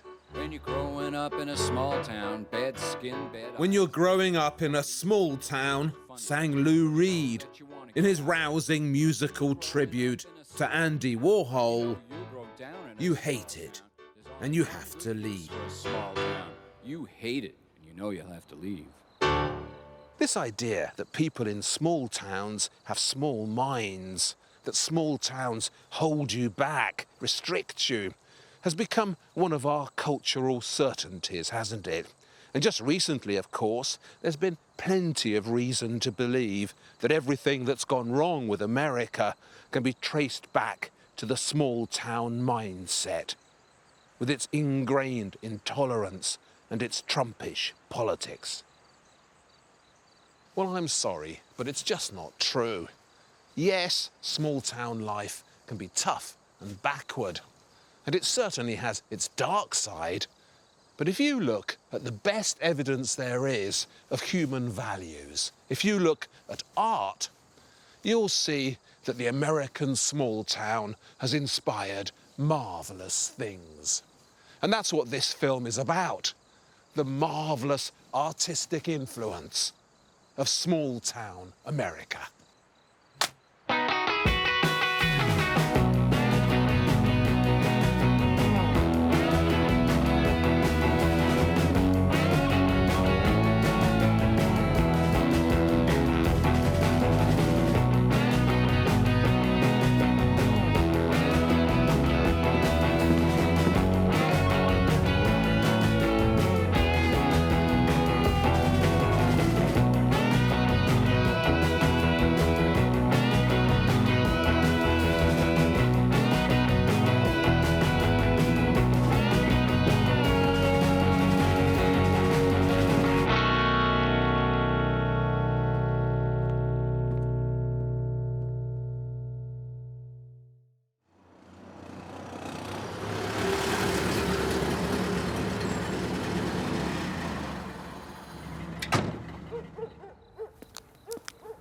Welcome to Mount Ayr in Iowa.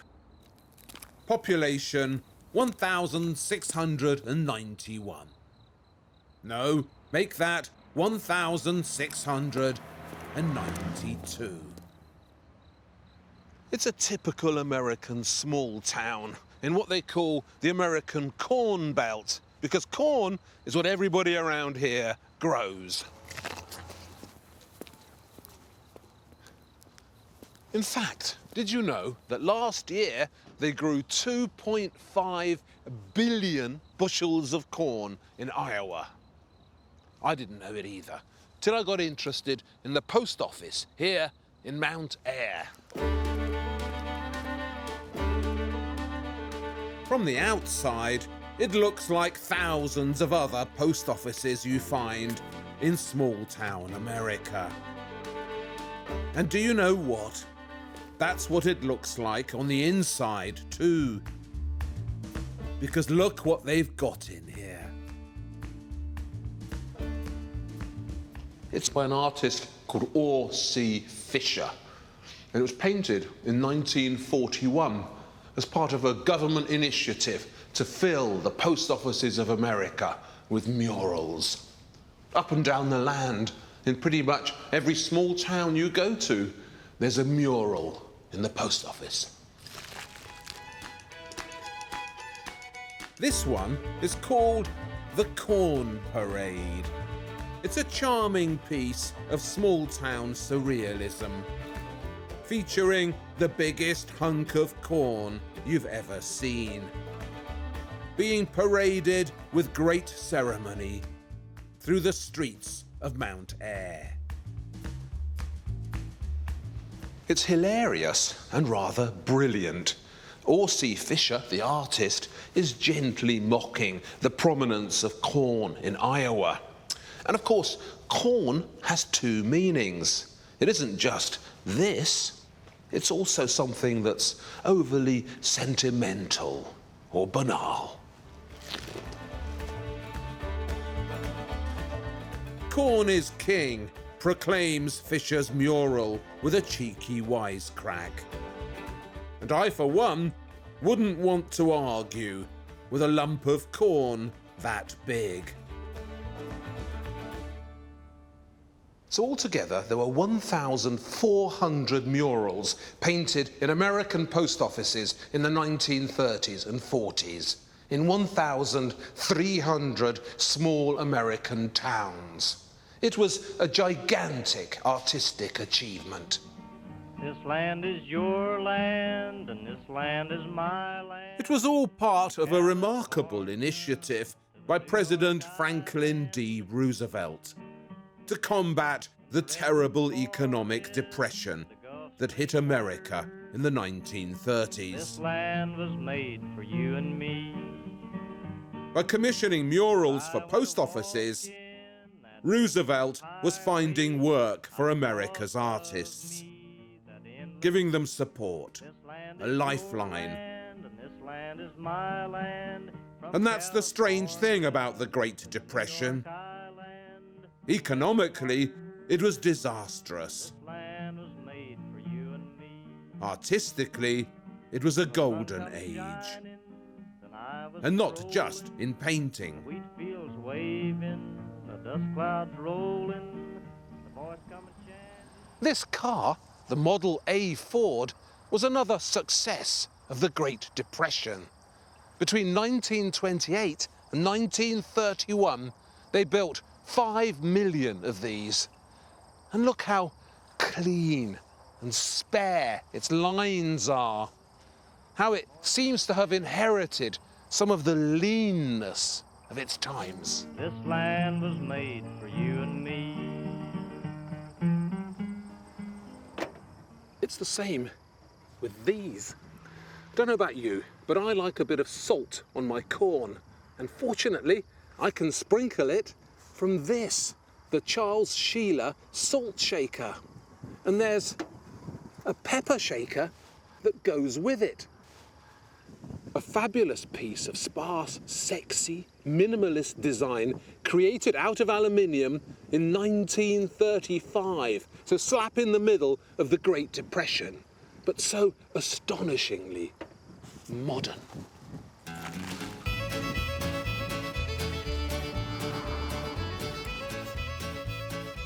Charles Sheeler, the designer of the minimalist salt shaker, had small-town precision in his blood. He was mainly a painter, and only sometimes a designer. And to make ends meet, he became a photographer too. And in everything he did, he loved straight lines and unfussy effects. And that's why he also collected this stuff, shaker furniture. The Shakers were a millenarian Christian sect who believed that the end of the world was nigh and that the modern world had grown too sinful. So they cut themselves off from it. They built their own houses, grew their own food, and made their own furniture.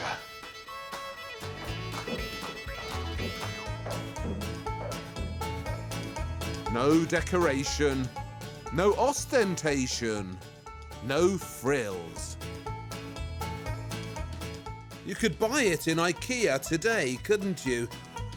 It's so preternaturally modern and Scandinavian. The Shakers were ahead of their times in all sorts of ways. They believed in the equality of the sexes, that women were as good as men, and that God was both male and female.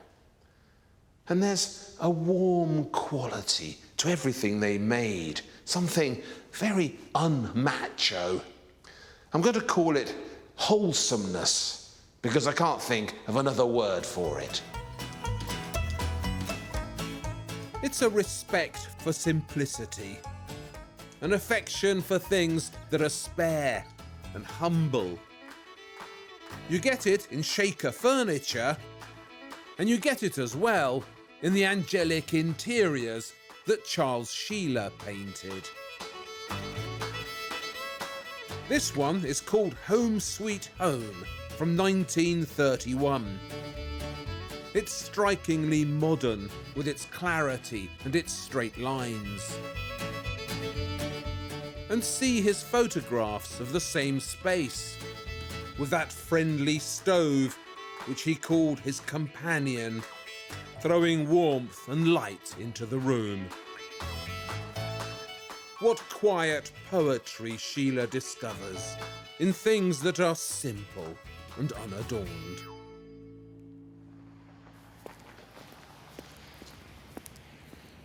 Those 5 million Model A Fords I was telling you about were all made up here at the River Rouge Ford plant in Dearborn, Michigan. Completed in 1927, it was at the time the largest factory complex in the world. We're not in the Corn Belt anymore. This is now the infamous Rust Belt, the broken post-industrial weeping ground of America that we've heard so much about on recent news broadcasts. Before it became the Rust Belt, this used to be called the industrial heartland of America. It was where the great dream of a mechanized American future was born, and where that dream was crushed when the rust set in. But back in 1927, all this was brand new.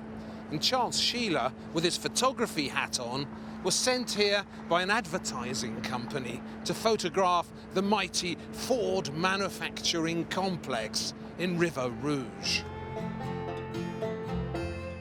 This wasn't just the largest factory in the world. It was also the most progressive. 93 buildings and 100 miles of railway track. Everything you needed to turn raw materials into Model A Fords. Henry Ford called technology the new messiah.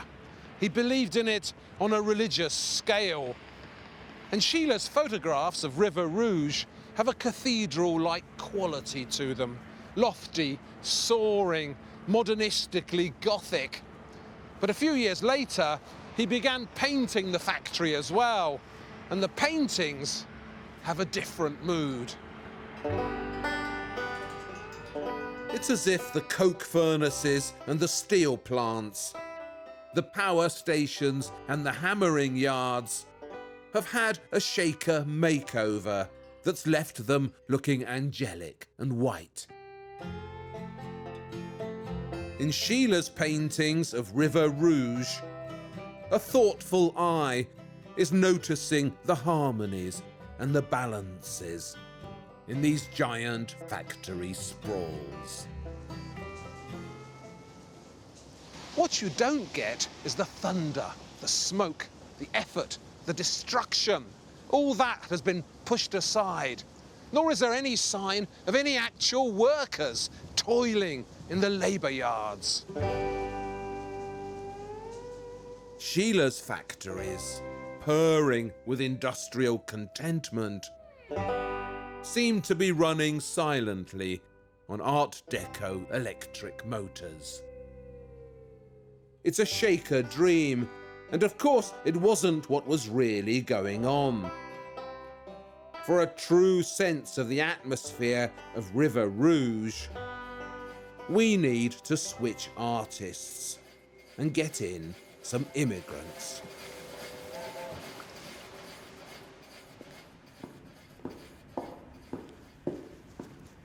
The Detroit Institute of Art, and at its centre, a mural masterpiece by Diego Rivera, the giant of Mexican muralism.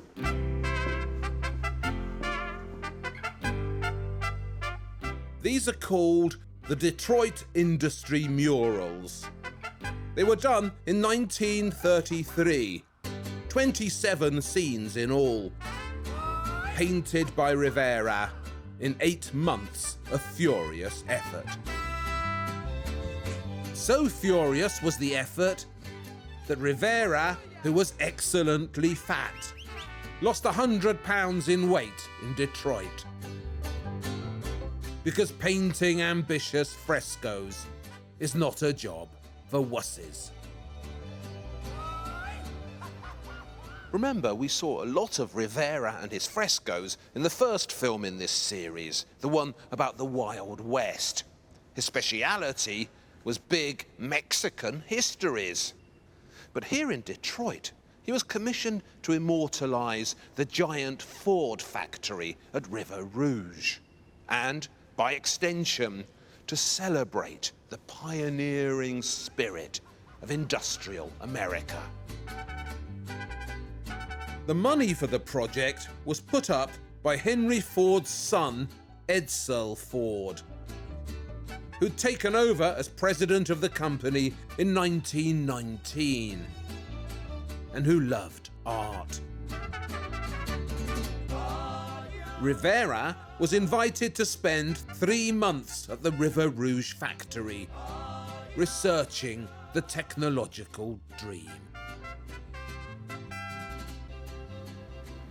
What he came up with is a melange of reality and mythology, a mix of timescales that lurches between the past and the present. Typical Rivera. Memories of ancient Mexico turn into fiery picturings of River Rouge and its workforce.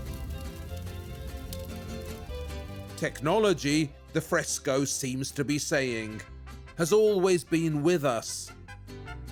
And it's always been a force for good, but also for bad.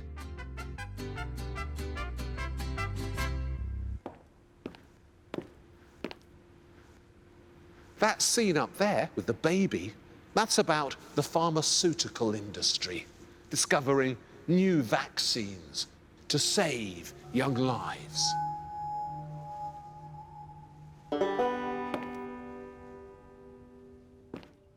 But over here, the same pharmaceutical industry is creating a deadly nerve gas to be used in war. Same industry, different ambitions. The whole thing culminates in these two momentous evocations of River Rouge, one on each wall. And this one here, the North mural, shows the engines being built, the famous Ford V8 flathead, the first engine to be cast from a single block of metal. The South mural, meanwhile, shows the actual car bodies being assembled, so it's altogether brighter and lighter. There's the chassis being put down. And up there, the new Ford Model 18s rolling off the assembly line. Now, these were very controversial when they were unveiled. Rivera was a notorious communist, and some of the religious symbolism he included, in typical Mexican fashion, was denounced by the local Bible belters, who called for the murals to be destroyed. But Edsel Ford, to his credit, stuck to his guns. And with the clout of the Ford factory behind him, he made sure the murals were preserved.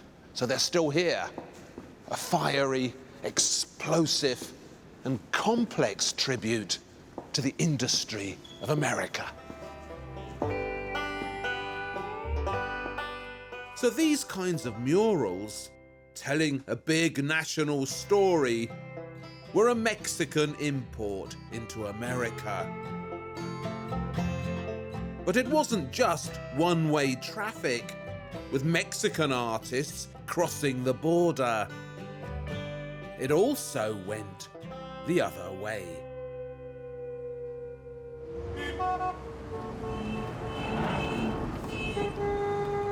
If you drive out of Mexico City and brave the scary roads, you get to a town called Morelia, where they've got this in the museum.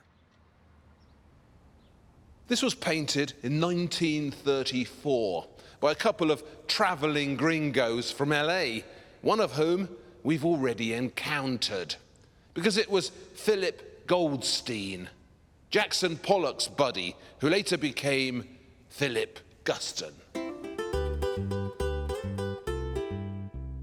You'll remember Guston from the first film, how he and Pollock were expelled from high school for attacking the school's sports department. Well, in 1934, Guston turned up in Mexico with his friend Ruben Cadish. And in Morelia, they talked their way into painting this.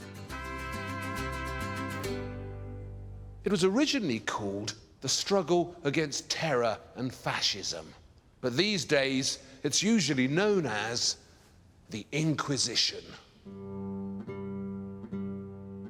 The figure in the centre, the lumbering giant in the hood, represents the forces of repression and evil.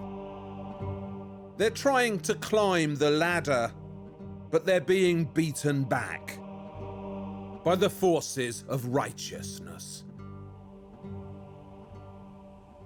Basically, it's a battle between good and bad, with the good guys up there and the forces of repression down here, torturing their victims, like this unfortunate fellow on this side who's being electrocuted, sent to his death in a death cap.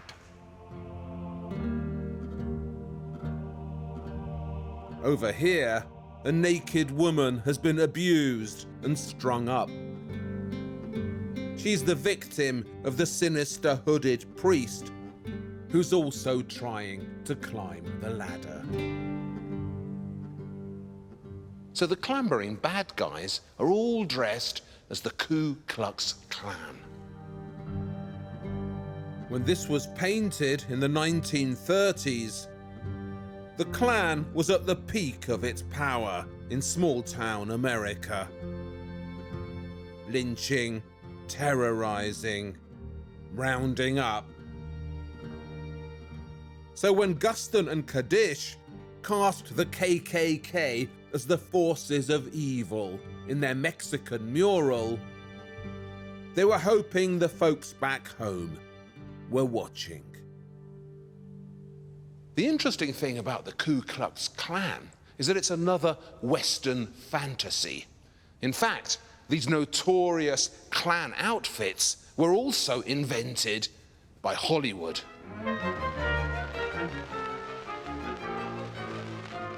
The first appearance of the ghostly white hoods was in W.D. Griffith's notorious origin movie, The Birth of a Nation. The first film ever to be shown at the White House. Griffiths wanted to present the Klan as modern Knights of the Round Table. So he got his costume department to invent some scary one-piece outfits that were based loosely on the costumes worn by flagellant societies in Europe at Easter time. The Griffiths look caught on and quickly became a must-have. And you could order the Klan one-piece on mail order. It only cost a couple of bucks. And that's how it became the Klan uniform. And that, too, is how it came to haunt American memories of the 1930s. Look into the corners of all that small-town art created in small-town America, and you'll find plenty of disgust at the antics of the KKK. The angry Philip Guston never forgot or forgave the Klan.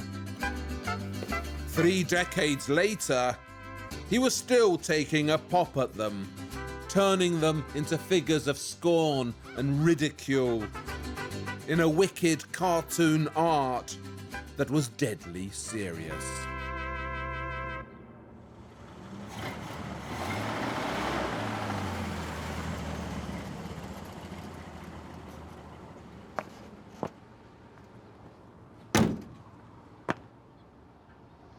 This is a book everybody should read if they're interested in American art.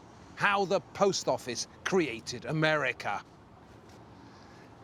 It explains why all that art was put in all those post offices and why the post office was so important. That old dust storm killed my baby, but it can't kill me. Basically, America's post offices brought the nation together.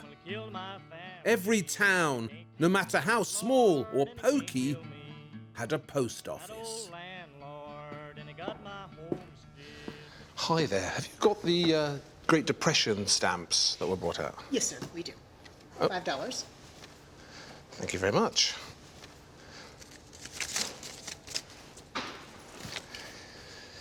And it wasn't just the mail that was delivered here. This was also where the newspapers were sent. So all around the country, people could keep up with the latest news. But it can't blow me down, and it can't blow me down. The post office system was a kind of primitive internet that connected people and kept them informed. And that's why all these murals were put in all these post offices. This is by a Dallas artist called Jerry Bywaters, and it was painted for the post office here in Farmersville, Texas in 1941. And although at first sight it looks like a happy farming scene, what it actually is a public service announcement. This isn't any old farmer gathering the sheaves in any old field. This is an informed farmer, a rural progressive, who hasn't ploughed his field in destructive strips, but who's chosen the much healthier contour ploughing method. So it's all about the Dust Bowl, that terrible rural tragedy which hit America in the 1930s. By ploughing up the Great Plains in strips, the farmers here in Texas broke up all the topsoil. So when the winds came in, enormous clouds of dust would form in the sky. Black blizzards they were called. Dust so dense you couldn't see more than 5 feet ahead of you. So the best way to plough the fields wasn't in strips, which dried out all the topsoil, but in these clever contours which held the water and didn't dry out so quickly. And that is what Bywaters is telling the people here in the post office in Farmersville. To be a happy farmer in Farmersville, Texas, this is how you should plough your fields. In jaunty and agriculturally progressive contours.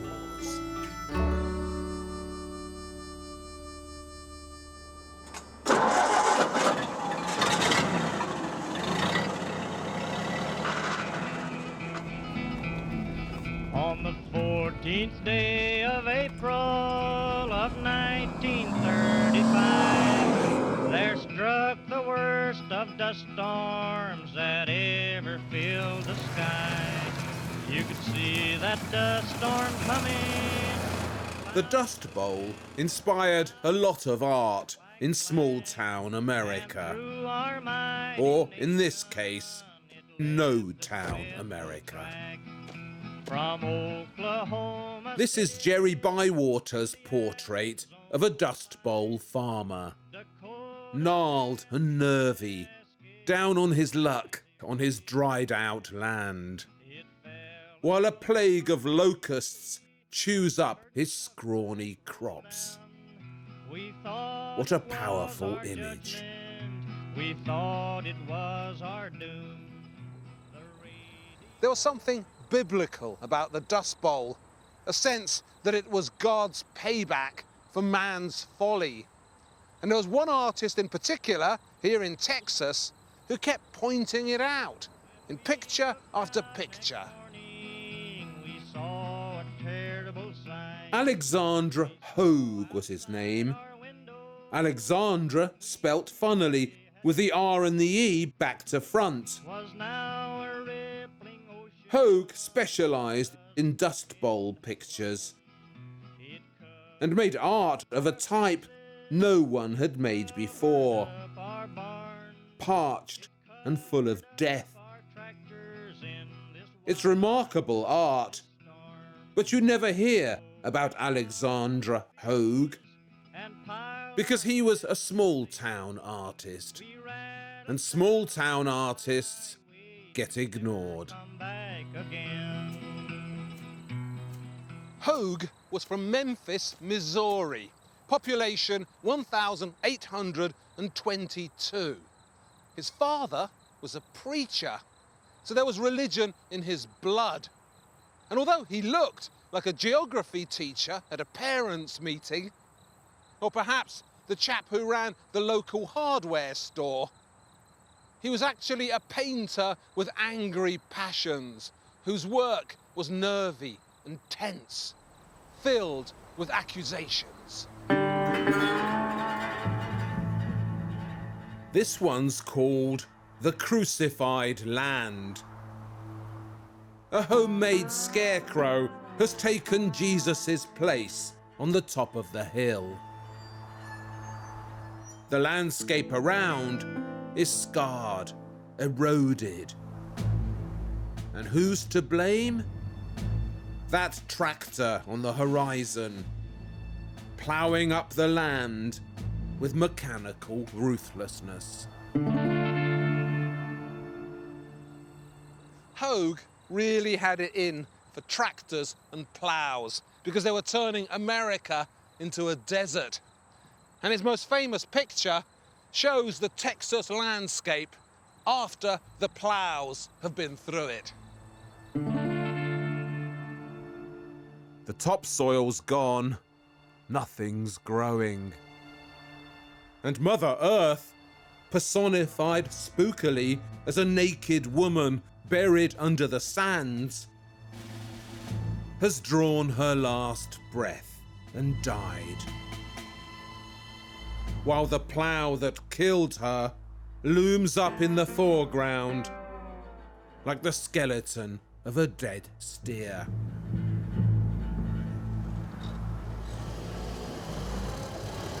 So these small-town artists brought something different to the party. Strange understandings, unfamiliar attitudes, hidden meanings. And that's particularly true of the most famous small-town artist of them all, the one I'm going to need this for.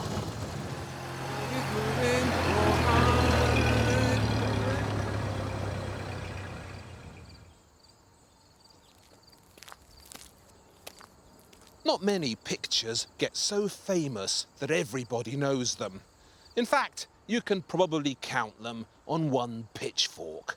The Mona Lisa, the Scream, and the one that's set here, American Gothic by Grant Wood.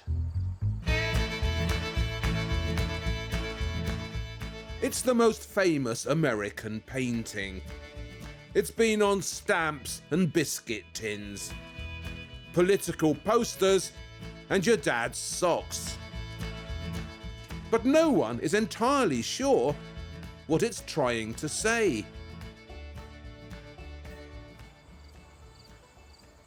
That's the thing with small-town artists. They're sneaky, secretive, keep it all to themselves.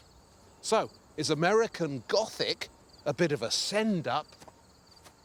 A cheeky prod at the dour and stubborn citizens of Iowa? Or is it a patriotic tribute to the unbending spirit of rural America? This is the house in the picture, with that pointy Gothic window that sets the tone. The woman is his sister, Nan Wood, and he's made her face longer and thinner, unhappy and stern. The man is his real-life dentist, a fellow called Dr. Byron McKeeby. Apparently, Wood had a really sweet tooth and even put sugar on the lettuce in his salads. So he saw a lot of his dentist and would have spent many a foggy, anaesthetised moment staring up at the disapproving face of Byron McKeeby. I'm pretty sure it's a send-up. All of Grant Wood's art seems to have more going on in it than you think. He was complex, and his art was full of coded observation and hidden meanings.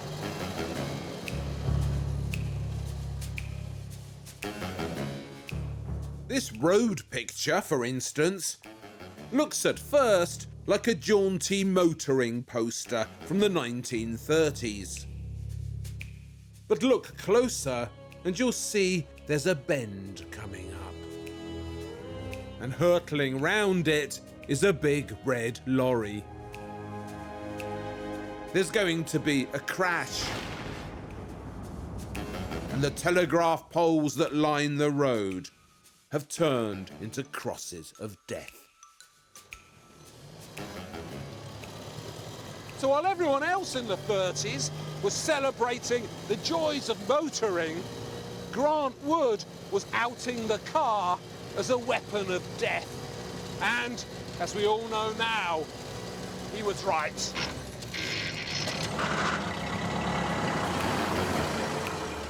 For most of his life, Wood lived here, in Cedar Rapids, Iowa. He put the town on the map, so they're keen to celebrate him here, Iowa style. His studio was up here. Originally, this was a mortuary, and up there was where the hearses were kept for transporting the dead bodies. And up in the attic, that's where American Gothic was painted.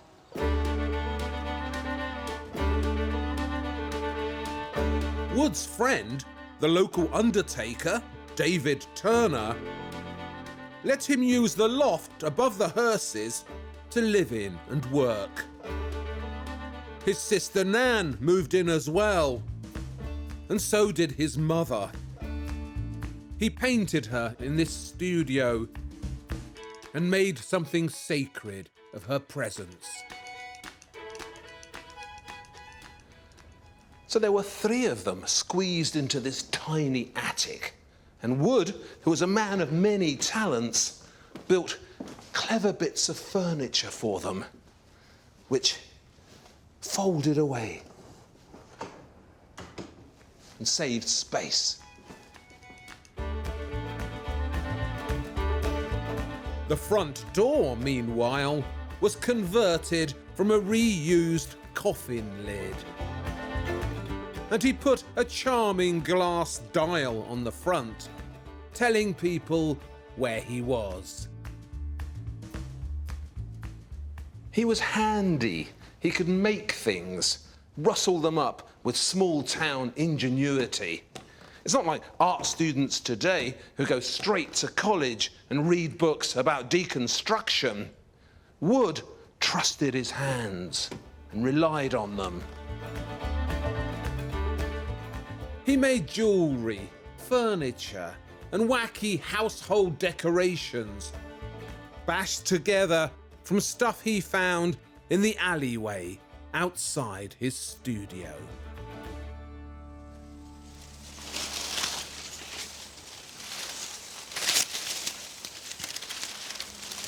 The other thing he began doing was making prints. They're brilliant, some of his best work.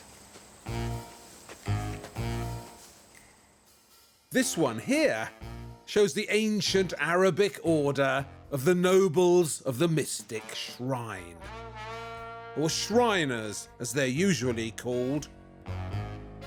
Fezzes trembling, the Shriners of Cedar Rapids have gathered under the Egyptian pyramids to belt out their Masonic hymn. His greatest print shows something you don't often find in regionalist art. A male nude, tipping a bucket of water over his head in an empty field in Iowa.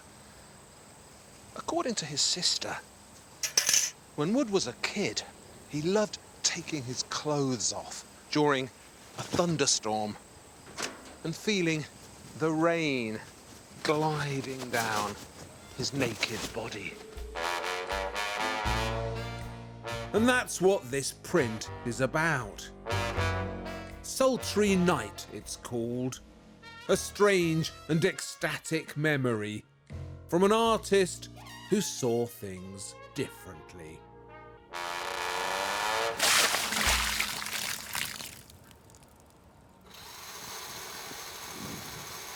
I've been thinking about that sleek black car that's about to crash into the red lorry in Grant Wood's car picture.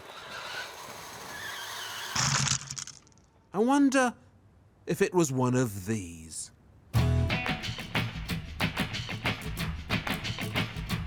In the last film, the one about the big city, I showed you the paintings of Rudolf Bauer, the abstract artist from Germany who wowed them in New York. Well, Bauer had another life. He was crazy about cars. These days, you don't hear much about Rudolf Bauer. As an artist, he's largely forgotten. But back in the 1930s, he was thought to be hugely important, and his artistic reputation was sky high. Everyone wanted a Bauer. He sold so many pictures to the Guggenheim Museum that he had Guggenheim cash coming out of his ears. So he bought himself a place in the country and spent his money on cars. Bauer the artist may be forgotten, but Bauer the car nut is definitely not. And this car here, the Duesenberg SJ Town Car Cabriolet, built between 1937 and 1940, the last Duesenberg ever made. This car is considered to be the Mona Lisa of cars in America. All Duesenbergs are impressive. But this one here, which Bauer commissioned and designed, is, as they say, a doozy. 20 feet long, 320 horsepower. It's a vehicular masterpiece from the golden age of country driving. Everything about it emphasizes its speed and its power. Look how long and low it is, with this bonnet that goes on and on and on. And see, there's no running boards to disturb these clean lines. An artistic mind is expressing itself extravagantly in a car body. Michelangelo did it with marble. Bauer did it with his Duesenberg. So the outside is stunning. But for me, the real joy of this car, the knockout artistic touch, is the interior. Will you look at the colour of that? It's mauve. Yes, mauve. But a mauve of thrilling directness, selected specially to surprise and delight whoever sits down on it. It's a brilliant artistic touch. So no, Rudolf Bauer doesn't have much of a reputation anymore in the art world. But in the world of cars, he's king of the road.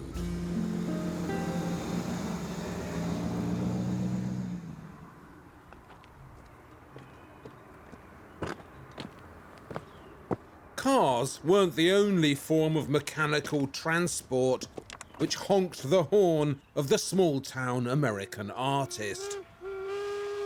They also had a thing about trains. Thomas Hart Benton, Jackson Pollock's teacher, was a train enthusiast. He kept putting them in his murals. The iron horse at full gallop, snorting and roaring its way through the story of America. Benton produced this strange lithograph as well, of a train and a horse having a race. For the time being, the horse is winning. But for how long? Trains were part of America's origin myth. It wasn't just the post office that brought the nation together, it was trains as well, crisscrossing the land from the Atlantic to the Pacific, joining up America's dots. There was something haunting about trains. Turning up on the small-town doorstep, seemingly from nowhere. Long before the American imagination came up with the extraterrestrial, it already had a stranger at the door. My father worked on the railways, and I remember lying awake at night, listening to the trains going by. Where were they going? What were they doing? There's this mysterious poetry to trains, and something Freudian about their presence. One American artist in particular fell deeply in love with this nocturnal strangeness. He's the short one with the glasses. O. Winston Link was his name. The greatest American photographer of the train. Link started out as a commercial photographer. He had a degree in civil engineering and specialised in clever technological photography. And one day, on a job in Staunton, Virginia, he found out that the last steam trains in America were about to be phased out and replaced by diesel. So he appointed himself the guardian of the steam train. What he did was set up these huge arrangements of flashlights, 50 bulbs at a time, all set up to go off at once. I can't move the sun, he explained. It's always in the wrong place.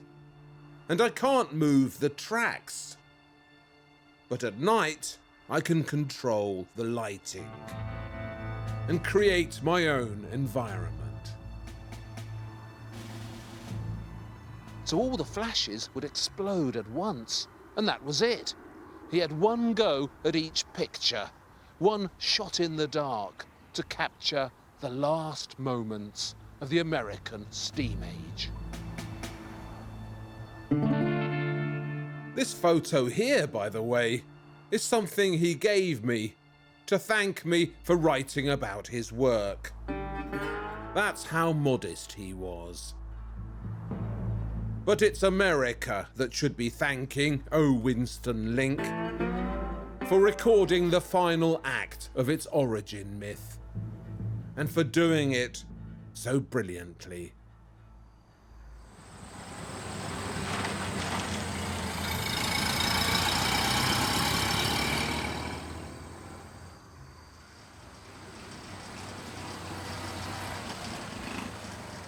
This American appetite for trains and cars, for junkyard textures and industrial forms, was new in art. For the artists of small-town America, machines were an opportunity, not an enemy. You know, I can't imagine Salvador Dali being able to fix a puncture. That's something he would have left to his chauffeur. But American artists could. American artists had sump oil in their veins. They could drive a tractor or tune an engine. Machines and technology were part of their lives, and it led to an art that was pioneering and different.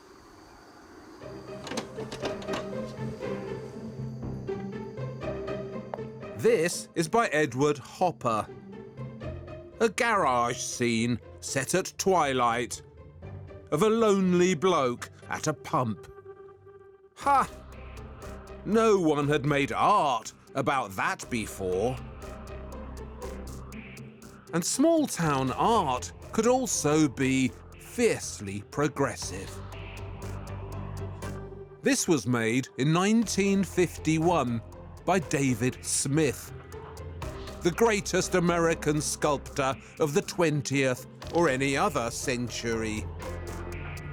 It's called Hudson River Landscape, and it depicts a landscape glimpsed from the window of a passing train, remembered in welded steel.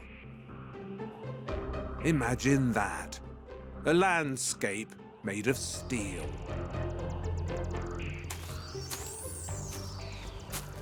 Smith was from Decatur, Indiana, population 9,407. When he was 15, his family moved to Paulding, Ohio, population 3,605. But it was here that he ended up, in Bolton Landing, in upstate New York, population 513. As a student, he'd worked at the Studebaker factory in Indiana, assembling cars.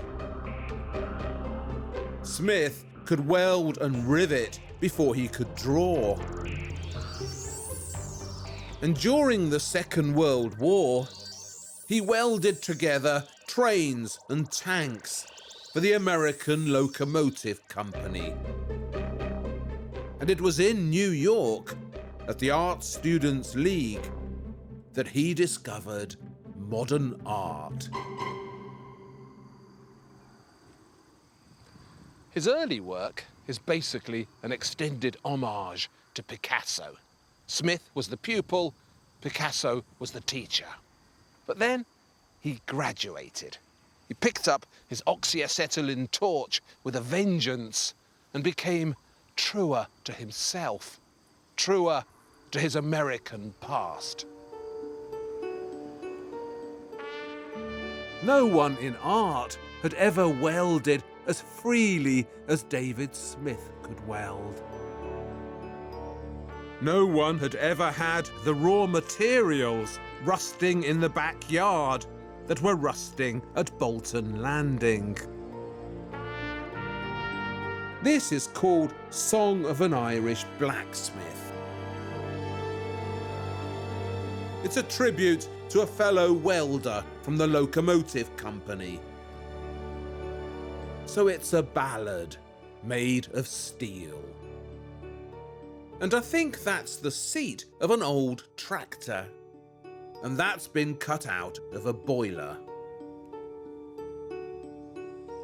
Smith would collect all this stuff, bits of old ploughs, old tools, unwanted tractor parts left over from the Dust Bowl, and he'd weld and bend and cut them into something new. Where others saw uselessness, he saw beauty. What others threw away, he collected and transformed with marvellous small-town ingenuity.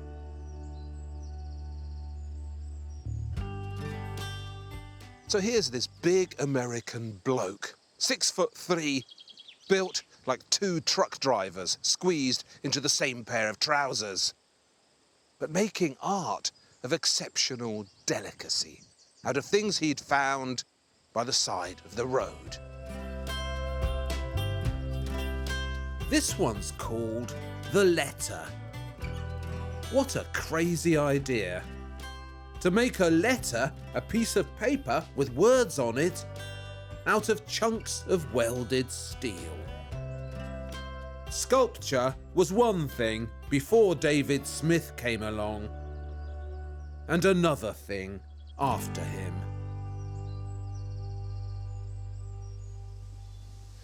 When he first came here to Bolton Landing, he was married.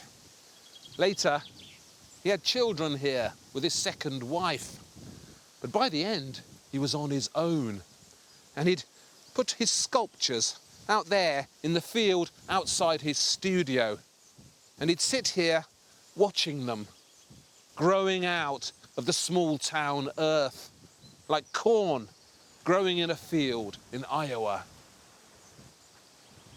Here's this fierce modernist, one of the greatest sculptors of the 20th century, living on his own and creating metal friends for himself to keep him company, like a small town father cheering up a small town child. This one is called Star Cage. It's the sky at night, the cosmos, evoked in modern metals. What a thing to do, to weld yourself a new galaxy out of brushed industrial steel. It took me 4 days to hitchhike from Saginaw. Small town America, the land of junkyards and post offices, trailer parks and garage pumps, gave its artists new textures and an independent way of thinking. It made them handy, good at building things. And it made them cussed, maybe even a bit unbalanced. As for David Smith, he died tragically in 1965 in a car crash. He was 59. Counting the cars on the New Jersey Turnpike, they've all come to look for